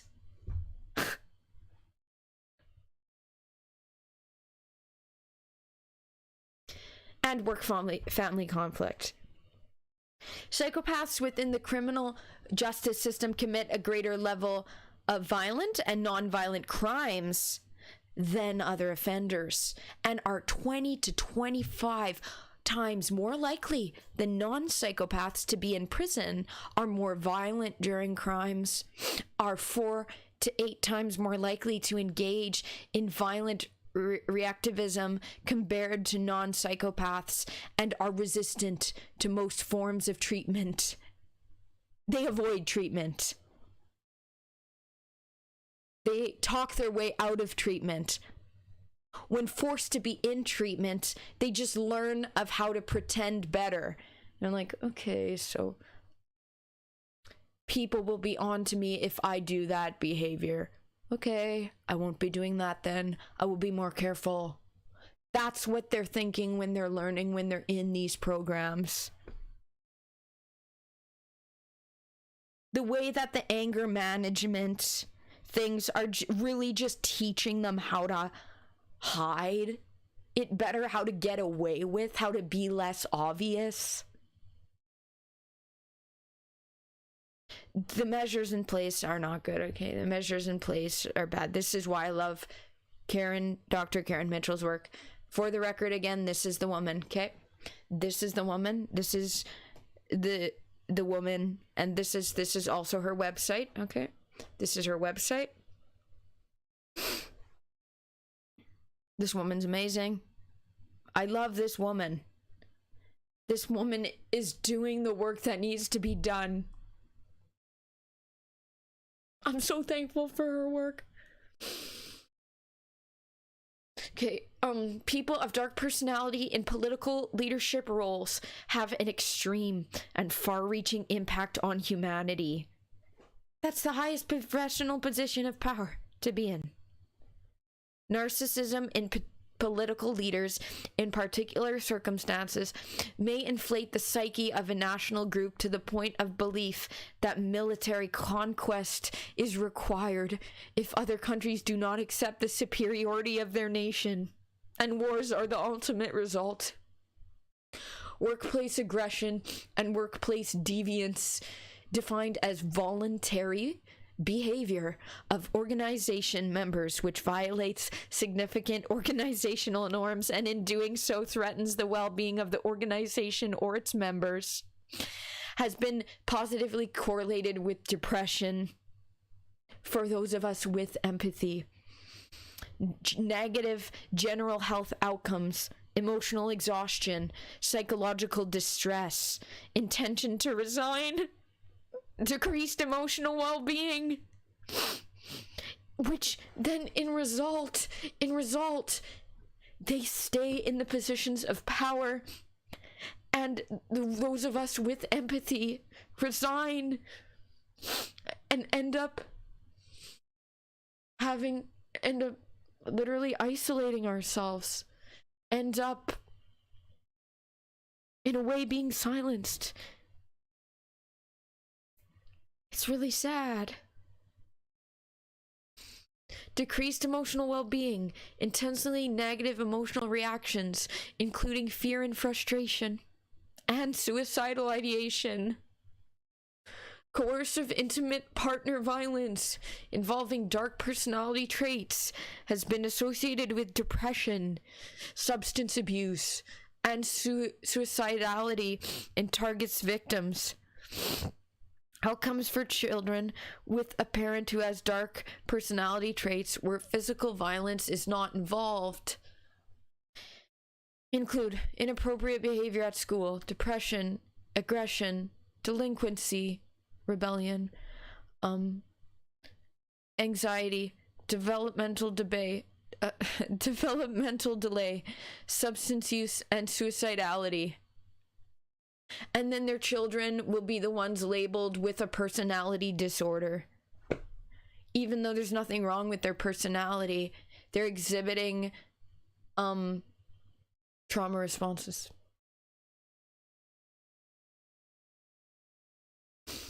The contribution of this research is both pragmatic and theoretical.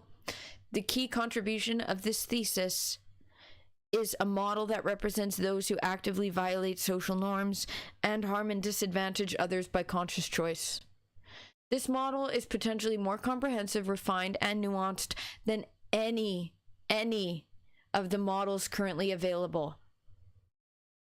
While the model requires further testing, it may potentially be more effective in identification of those who are of dark personality, particularly those who are less overt in their nefariousness and harmful behaviors, than the work of any existing researchers. Dr. Karen Mitchell's the best. She really is. She really, just a matter of fact.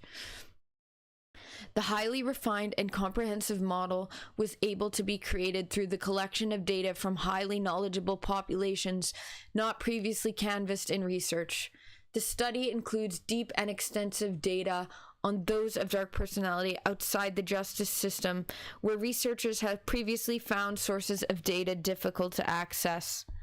In addition, the data are drawn from fields of research that do not consult with each other, but nevertheless are researching the exact same behaviors. So it's people literally, psychopathy and narcissism, they're studying the same thing, but they're said to be different versions of it's the same thing. Nevertheless, they're researching the exact same behaviors, okay?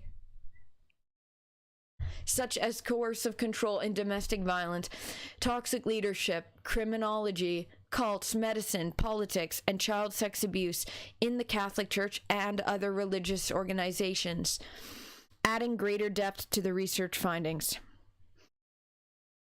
The motivation and behaviors of people of dark personality often lack transparency. In addition, because why would they admit? Why would they give us advice? Why would they help us? Why would they admit? Why would they let down their guard? Why would they do that? Why would they incriminate themselves? Why would they admit? Of course they're going to say, no, I didn't do that. Of course they're going to deny it. Of course they're going to hide it. People don't understand this.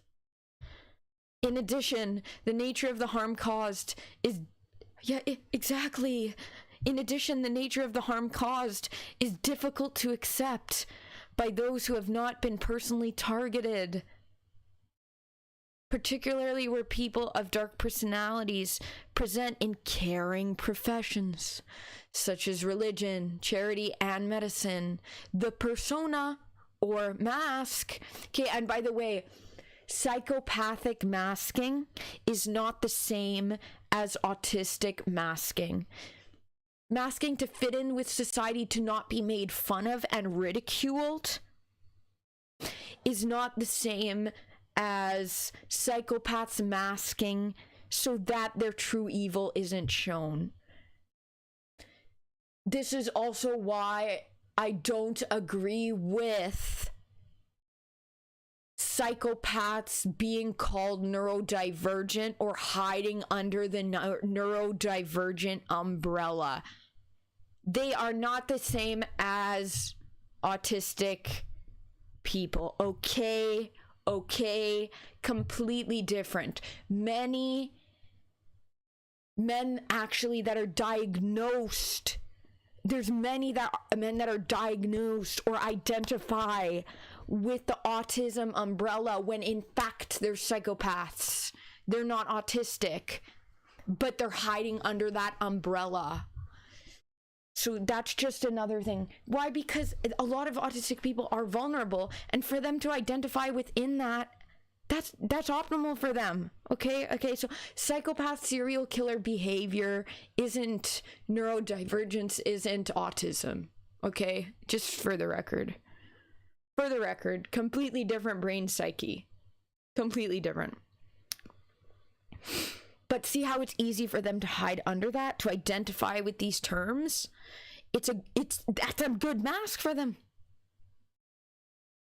Anyways, created by those of dark personality to hide their sinister nature is often convincing, and their ability to groom others into supporting them compelling.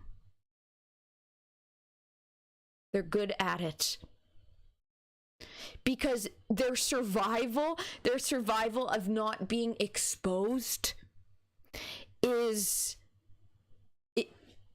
dependent on them convincing and grooming others. So if they've survived and made it along this far enough, of course they're going to be compelling, because that's how they get away with it, right? Like, we got to put this into consideration, right? The pragmatic contribution of this research includes the potential for a greater propensity to prevent harm across the human population through deeper knowledge about and visibility of those of dark personality. It is proposed that clarity regarding the attributes and behavioral manifestations of people of dark personality will increase the potential for education and harm prevention. Genuine leaders in organizations and communities will be better armed to protect, while those in the broader population will be better informed to avoid harm. The way we need to bring awareness. The theoretical contribution of this study is primarily a deeper insight into the attributes common across adult people of dark personality. The study also provides substantially further insight into behavioral manifestations of core attribute in different contexts, communities, and personal circumstances than any of the existing literature. As the first study that explores the behavioral manifestations of people of dark personality across a wide range of contexts, communities, and personal circumstances, this study provides unique and original data on how people of dark personality from different backgrounds behave in different settings. The project draws on data from areas of research and practice that have generally maintained a level of independence from each other, and as such highlights how the same attribute may manifest in a family, in a work environment, in religion, in sports, in a hospital setting, in community group, and so on. Okay, so it's bringing all of these works together that are actually based on the same psyche and just how they hide within these different groups. I think I need to go get more water. I'm gonna go get more water. I'm gonna go pee, and we're gonna continue. This is hard, but this is important. This is important. Okay, I'll be right back.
Okay.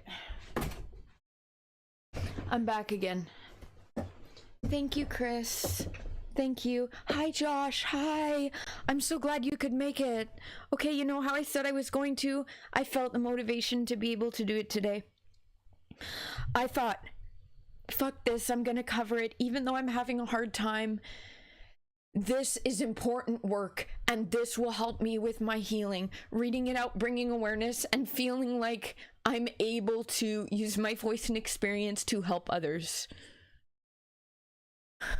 The way that she says and brings awareness to the fact that those of us who have been long-term victims of the lived experience is actually technically we have a better idea of than the academics who study it in a school. The way she actually like just acknowledged that and said that. I love Dr. Karen Mitchell. And that makes me feel really validated. Because people don't understand the lengths of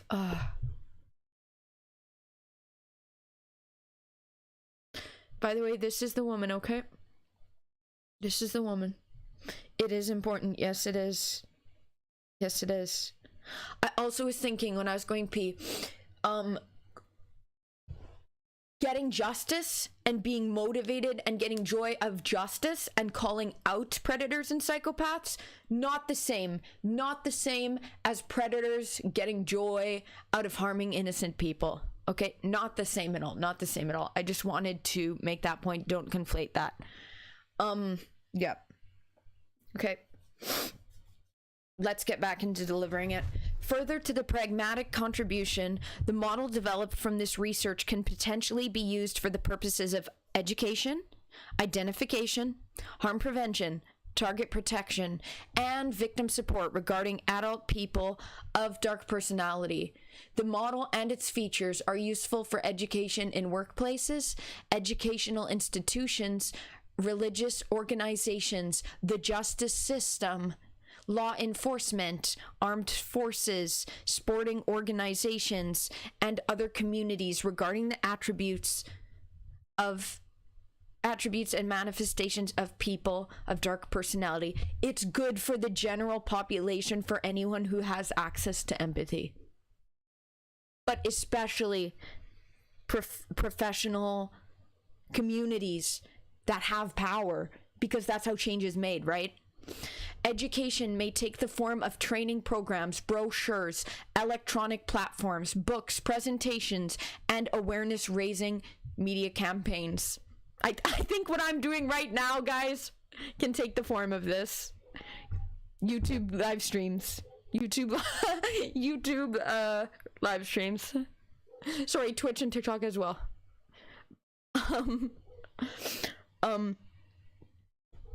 The model may also be used to effect systematic change by informing legislation.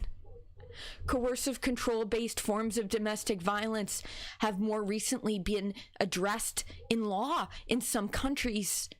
Other types of non-transparent harm inflicted by people of dark personality may increasingly be covered by legislation, using the model to inform legislation in terms of attribute and behavioral manifestation definitions and descriptions. In the justice system and other systems that hold people to account, the model might be used to support the voice of the target/victim, who often struggles to be believed in the face of powerful, manipulative, and grooming abilities of people of dark personality.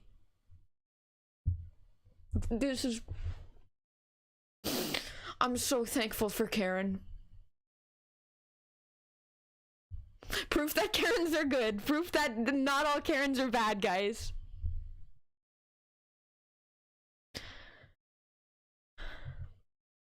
In these cases, the model, with its comprehensive and nuanced content, could be used as a source of exposure and validation to give greater power to victims. In the organizational setting, the model may be used as a base for training programs. to educate line managers and human capital professionals on the behavioral patterns and nuances of people of dark personality so they may be identified prior to being employed and creating substantial damage. Importantly, the data collected for this thesis could be used to distinguish harmful intangible behaviors that leave no evidence, facilitating greater exposure and reducing harm. Before moving on, it is important to highlight the uniqueness of this research. There is an enormous body of existing research in the areas of psychopathy, Machiavellianism, and narcissism, and their collective representation in their higher functioning form, the dark triad.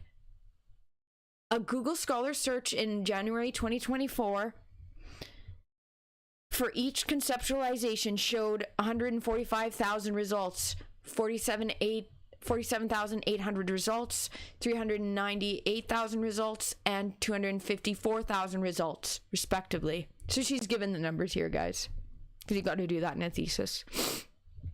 There are also substantial separate bodies of work in other fields that explore the attributes, behaviors, and impacts of those who actively violate social norms and harm and disadvantage others by conscious choice. What makes this research original such that it might make a worthy and genuinely valuable contribution? Yes, chill out, man. Shout out to the good Karens. Yes. Okay, how is this research approach original? This is original research on several fronts, including the inclusion of expert non-forensic practitioners with long-term continuous experience with people of dark personality and their victims and targets outside the criminal justice system. The inclusion of expert non-forensic practitioners from a range of fields, including religion, business, medicine, and non-forensic mental health practitioners working with cult leaders and followers, perpetrators of coercive domestic violence and their targets, victims, and others. The inclusion of both expert forensic practitioners and expert non-forensic practitioners in one piece of research. Representation of internationally recognized researchers from both the personality research community and the behavioral research community, and representation of expert practitioners and internationally recognized researchers in one piece of research. In her thesis, the identification and engagement of expert practitioners in the broader community working with people of dark personality and their targets and victims was considered important for this research, given this population's potential for offering new and valuable data. Expert practitioners with extensive direct experience with people of dark personality and their victims and targets in a range of non-forensic settings is a group whose insights are not in the public domain. Forensic expert practitioners were also considered important sources of potential new and nuanced data, given the collection of data from this population has been patchy and often undertaken to support existing models or assessment tools. In addition, most research into psychopathy has been undertaken with populations of incarcerated perpetrators or groups of college students, or alternatively with groups from the general community on traits of people of dark personality that may not be fully representative. Because remember, guys, most psychopaths are not in jail. Most psychopaths are walking among society, are in professional positions of power, are well-respected members of communities. Most are not behind bars. This is discussed more in Chapter 2. Before moving forward, we must look back. The context for this work is important. The next section gives some historical perspective to the development of psychopathy, Machiavellianism, and narcissism conceptualizations. Yes, we need to change that ASAP, Josh. Yes. People are... It's hard because... Yeah, it's hard, but this is why I'm reading it and trying to bring awareness of, even though it's really hard. And even though it's like sometimes like banging against a brick wall and like no one listening and no one understanding, and instead everyone going against the victim and blaming the victims. Because they've been such a great guy in front of me. From what I know, he couldn't have done that. Yeah, he did. Yeah, he did. Yes, he did. Like, I'm sorry. The evolution of dark personality conceptualizations. People of dark personality have been identified.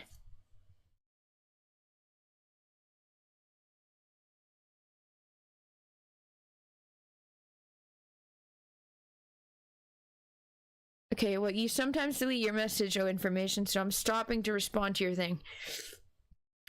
So they said, you seem to look a bit internally tortured.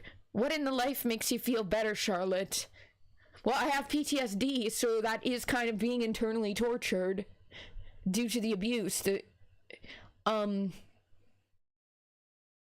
Making my music makes me feel better. Hope of change and trying to bring awareness makes me feel better. Just the fact that I won't let them take me down and that I will make it through and I'm gonna prove them wrong makes me feel better. Message retracted now. Glad I read it out. The way they retract their message just was like, I have to stop to respond to it.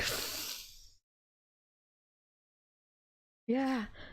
Yes, Josh, banging on a brick wall is such a good metaphor for trying to be heard against a narcissist. Yeah, it is. And not physically, guys. Remember, I have to make this so clear. I never promote any form of violence, okay? When I'm saying banging against a brick wall as a metaphor, I don't mean physical. Actual, okay? Okay. Yep, so many flying monkeys, I know. And we can't blame the flying monkeys because they're also victims of the grooming, but at the same time, it's hard. We need to educate the population. The solution is educating the population so that flying monkeys don't exist because they're educated on psychopathy. Yep.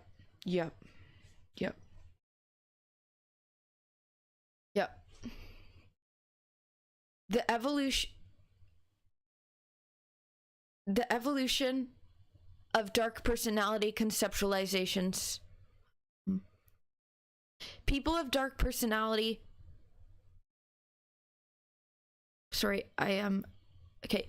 People of dark personality have been identified in this. Okay, I was reading this. Okay, Josh, I'm glad you're here for this. I found this really interesting.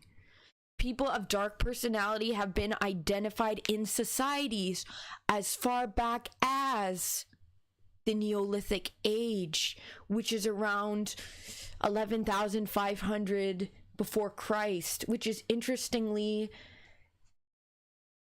lines up with the kind of time frame of when Lucifer's angels fell down. It goes, just if you want to be biblical, for people who are interested in biblical scholarship as well, I just found that really interesting, that it's like that was when. I find that really interesting, Kate. I just want to make that point. People of dark personality have been identified in societies as far back as the Neolithic Age, where evidence of human skull trephination has been discovered that closely resembles the psychosocial skull operations performed in the mid-20th century with the intent of altering aberrant behavior. in the 19th and 20th centuries, an increased international focus on collection of census data created a need to define and classify morbidity and mortality conceptualizations for uniform reporting. Two key publications were created to assist with this classification of mental disorders for the purposes initially of collection of census data. These publications, which are still widely used today and have been revised over time, are the Diagnostic and Statistical Manual of Mental Disorders, the DSM, created by the American Psychiatric Association, and the International Classification of Diseases, produced by the World Health Organization. Both publications are well known and used internationally for classification, diagnosis, research, and treatments. Both the DSM and ICD contain a sub-classification titled Personality Disorders. Psychopathy, Machiavellianism, and Narcissism are discussed extensively in the academic literature as personality disorders. There has been, however, considerable contention regarding whether psychopathy, Machiavellianism, and narcissism should be included in the ICD, so International Classification of Diseases, and DSM, and if so, how they should be defined and explained here. In the DSM-5, a personality disorder is defined as an enduring pattern of inner experience and behavior that deviates markedly from the expectations of the individual's culture, is pervasive and inflexible, has an onset in adolescence or early adulthood, and leads to distress or impairment. In the ICD, a personality disorder is defined as problems in functioning of aspects of the self, for example, identity, self-worth, accuracy of self-view, self-direction, and or interpersonal dysfunction, for example, ability to develop and maintain close and mutually satisfying relationships, ability to understand others' perspectives, and to manage conflict in relationships that have persisted over an extended period of time, for example, 2 years or more. The DSM and ICD are discussed later in this chapter, following a short description of each of the dark personality conceptualizations. The conceptualization of psychopathy is characterized by a constellation of personality traits and behaviors that society typically disapproves of and which infringe upon the rights and safety of others, including manipulation, pathological lying, superficial charm, and proactivity towards aggression associated with a lack of deep social emotions, especially guilt, remorse, empathy, and love. Hare created the first validated assessment tool for psychopathy, the PCLR, based primarily on the work of psychiatrist Hervey Cleckley, Hare's own personal experience with incarcerated populations, and other research. A one-page outline of the PCLR is included in Appendix B. Machiavellianism is defined as the exploitation and manipulation of others for personal gain, and includes attributes such as coldness, a cynical worldview, tough-mindedness, and agentic motivation. D. Jones and Paulus proposed the inclusion of planning, coalition formation, and reputation building to the Machiavellian construct based on the work of the Chinese military strategist Sun Tzu, who predated Machiavelli by around 2,000 years. Christie and Gaze developed the first assessment tool for Machiavellianism, the Mac-IV. That's 4, right? I'm not good with the Roman numerals, which is still the most widely used assessment tool today, although other assessment tools have been introduced to literature. Narcissists are characterized as exploitative, have a low regard for the feelings of others, and destabilize or devalue others to boost their own sense of self. They are described as having a grandiose sense of their own importance, are self-entitled, and have an expectation of special favors without assuming reciprocal responsibilities. Raxon and Hall were the first to develop a measure to test for narcissism in a subclinical or non-forensic context, the Narcissistic Personality Inventory. Paulus and Williams coined the term dark triad to encompass these three conceptualizations collectively in their non-forensic, subclinical, or higher functioning forms, acknowledging an overlap between the conceptualizations in terms of their social malevolence and behavioral tendencies of self-promotion, emotional coldness, duplicity, and aggressiveness. Narcissistic personality disorder is included as one of the 10 personality disorders in the third and subsequent versions of the DSM, but has not been included as one of the 8 personality disorders in the 9th and 10th versions of the ICD, instead being inserted in the ICD under a general heading for other types of personality disorders. Psychopathy has never been included in either the ICD or DSM, although a similar conceptualization has been included in all versions of the DSM. The DSM-I included sociopathic personality disturbance, referring to people who were constantly antisocial, had no loyalty to others, were callous and without responsibility, and unable to be cured or rehabilitated.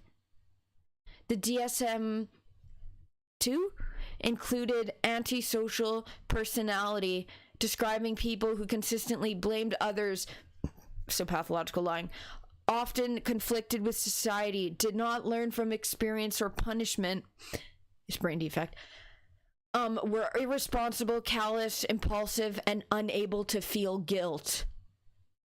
Antisocial personality disorder, ASPD, defined as a pervasive pattern of disregard for and violation of the rights of others, is included in the third and subsequent revisions of the DSM, as well as the ICD-9 and ICD-10, and is often used interchangeably with psychopathy. Yeah. So like ASPD, when I say it, I mean psychopathy.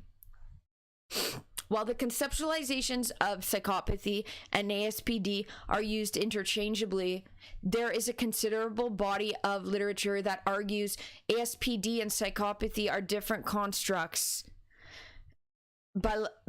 Baliosis and colleagues point out that while ASPD and psychopathy attempt to represent individuals demonstrating callousness and disregard for others, ASPD has been criticized for capturing a heterogeneous population whilst missing the essence of the diagnosis by neglecting interpersonal and affective deficits which measures of psychopathy include.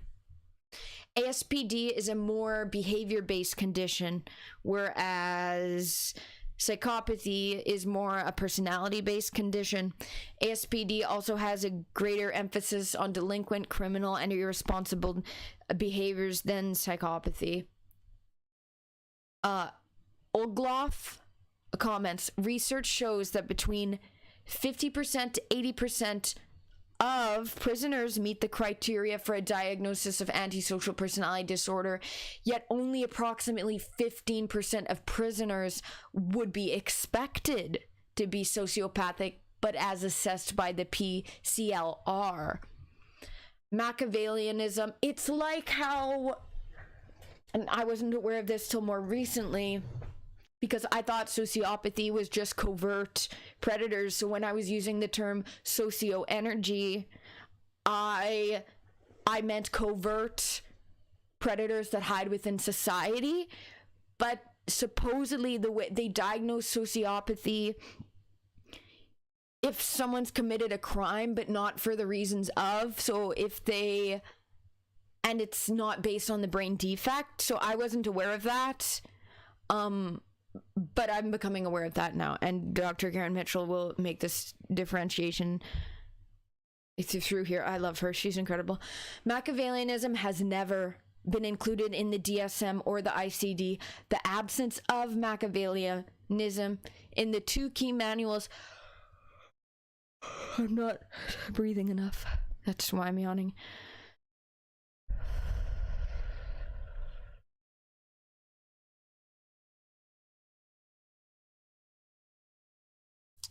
The absence of Machiavellianism in the 2 key manuals for mental health disorders may be explained, at least in part, by the resemblance of some Machiavellian attributes to those seen in successful people, such as delayed gratification, strategic planning, and a drive for power and control and winning, making them more difficult to distinguish from the non-Machiavellian population.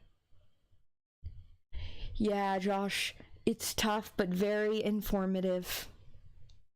I've been putting off reading her entire thesis and covering it because it is so hard, and because, like, you get backlash. You get backlash for bringing up the true evil and the extents of, and how a lot of these diagnostic manuals are not representing it well. The same diagnostic manuals that a lot of people bow down to. So you get hate because you're challenging the narrative in a way, but based on facts.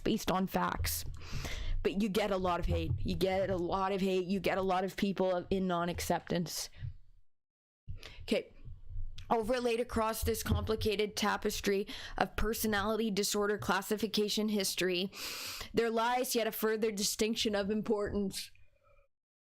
The ICD contains significant changes in the way personality disorders are identified that depart substantially from previous revisions, further changing the personality disorder landscape. Types or categorization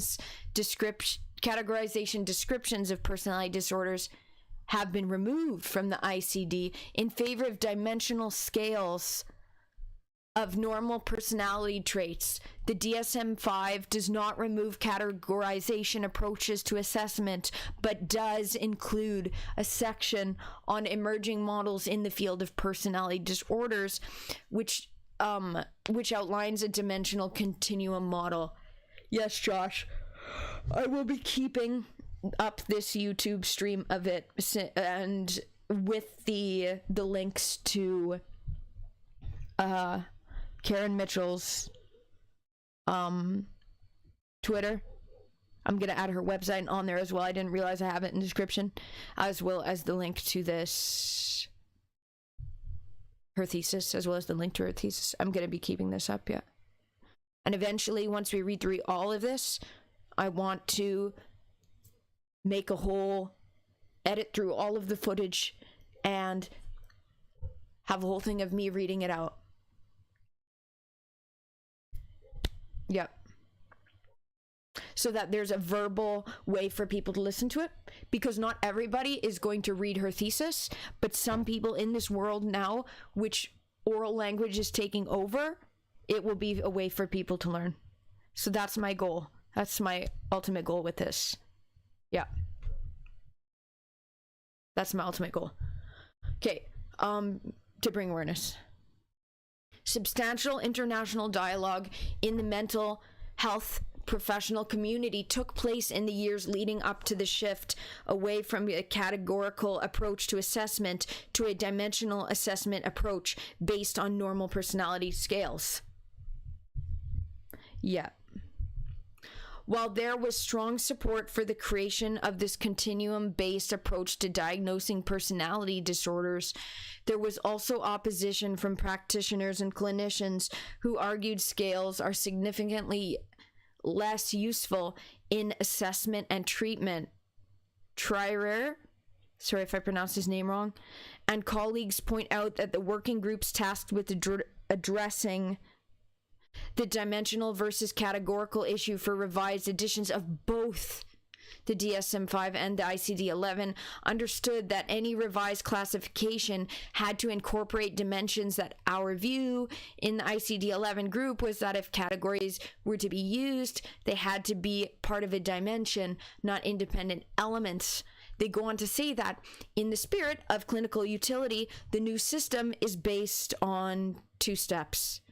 The first step is to assign 1 of 5 levels of severity, and the second step is to assign up to 5 prominent points in this thesis, given the pushback from practitioners using a continuum-based approach. This issue is discussed further in chapters 2, 4, 5, and 6. The diagnostic landscape regarding the attributes of people of dark personality is clearly complex. Professionals tasked with the role of defining personality disorder conceptualizations have found it challenging to agree on shared characteristics.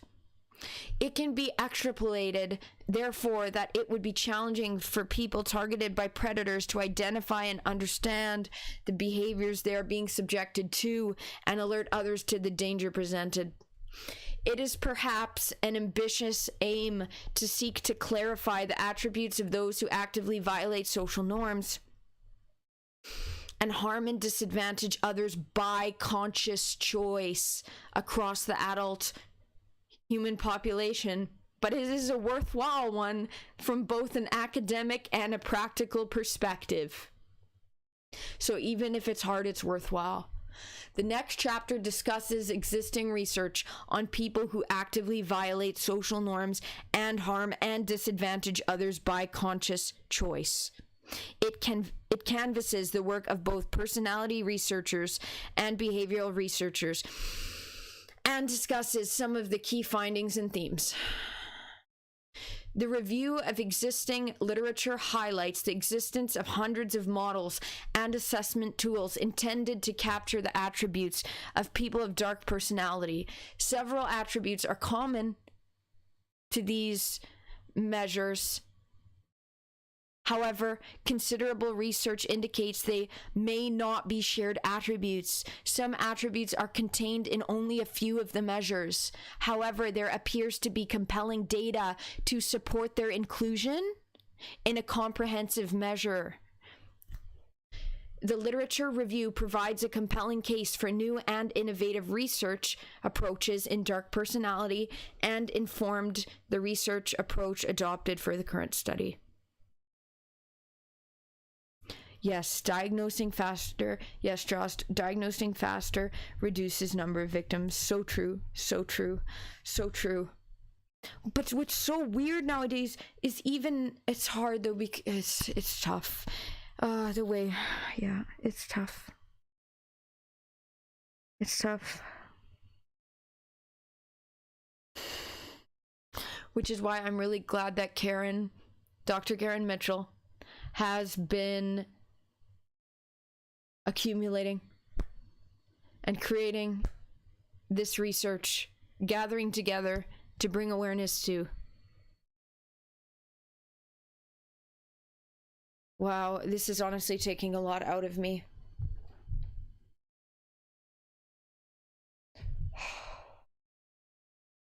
People don't understand the severity. I hope that this helps people understand the severity. That's chapter 1. I think I should end there.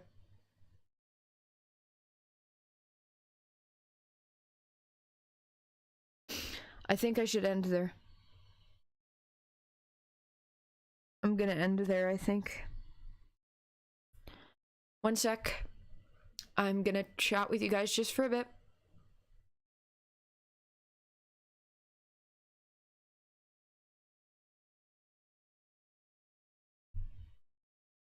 Yeah, I'm gonna hug my sister actually after a good idea. I told her that I was gonna go live doing this.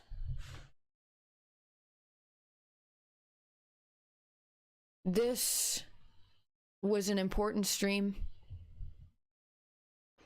I've not been doing well, like, I had another nightmare. I keep remembering my nightmares. I really hate that. But also me staying silent and isolating doesn't get the words out there. And it's hard. But also, hopefully, my turmoil will show people the importance of this.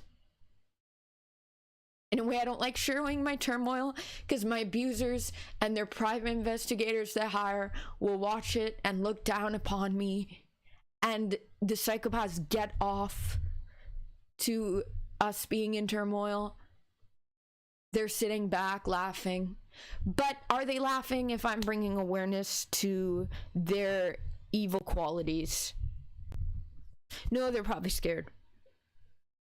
And probably makes them fearful that I'm able to talk about it and bring awareness to it even though it's so hard.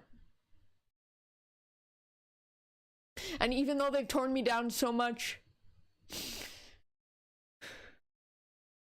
I'm gonna keep reading Dr. Karen Mitchell's Thesis. Eventually, I want to be able to go through this whole thing. It's really long. It's really long. It's really long, but that means it's very comprehensive. And me just delivering it, imagine how long. He said it took her thousands of hours. So who cares how long it takes me to vocally deliver it? You know? And also, talking about it through these means helps me talk about and bring awareness to things that I can't talk about yet, or I'm too afraid to, and allows me to bring awareness to it in a safe, controlled manner that nobody can tell me I'm doing anything wrong. And no one can tell me I'm going against anything. So yeah. Dr. Karen Mitchell is incredible. I highly recommend following her on Twitter. I highly recommend reading her thesis on your own time. If you don't want to hear me yap to it, yap it out. If you'd rather read it yourself, then yeah, as well as her website. This woman is amazing. This woman is the one.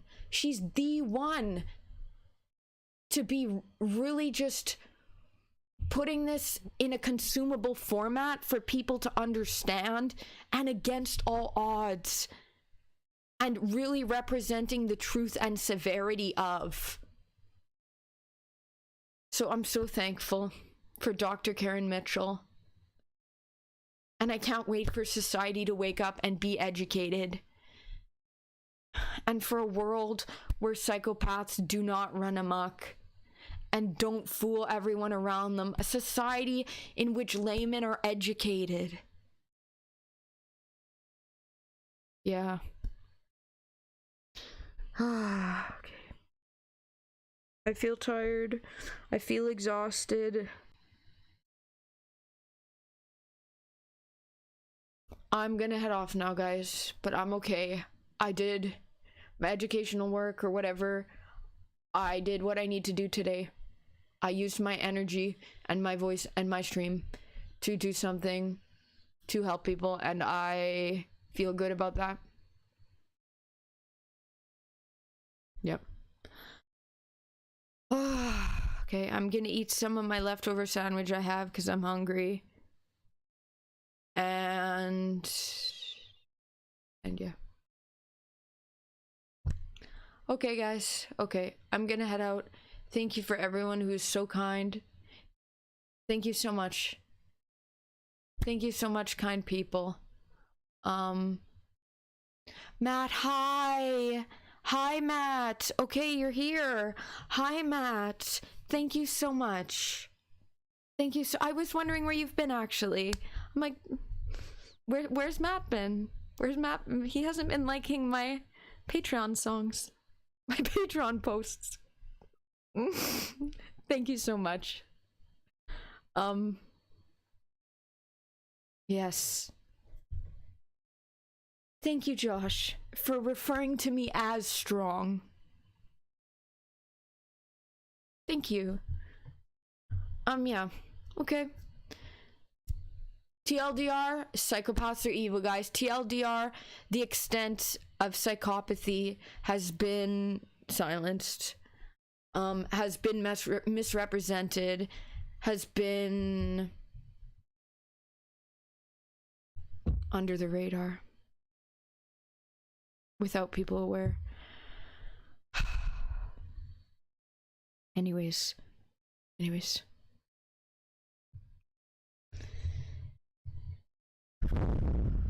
Thank you so much, guys. Thank you, Josh. Thank you, everybody who's listening. Thank you for sticking with me through this. Thank you. And please support Dr. Karen Mitchell and follow her on Twitter. I don't know if she has other social medias. There is some videos of her, because I put her name in the Google search. There is some videos of her speaking. I was like, oh my god, I need to watch more of her stuff. Exactly. As a group, psychopaths don't want to be exposed. Exactly. Exactly. So yeah, Dr. Karen Mitchell, she has videos online on the YouTube of her being... Yeah. She's incredible. Oh. She's so amazing. I idolize this woman. No problem, Matt. No problem. And no rush. I'm not like mad that you haven't been caught up. Oh my god, no worries. But I've been wondering, like, I hope he didn't stop being a supporter. Hope I... no, thank you. No worries. Yeah. Wow, I'm hungry. I think that, like, I'm sweating. I smell bad. I smell really bad. This has exerted energy. I'll take it easy. Okay, guys. I'm gonna head out now. That's all. Goodbye. Okay.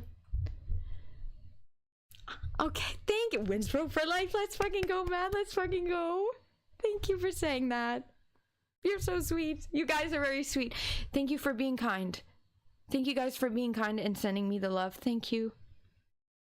The support. Thank you. God bless. Okay. I'm gonna go.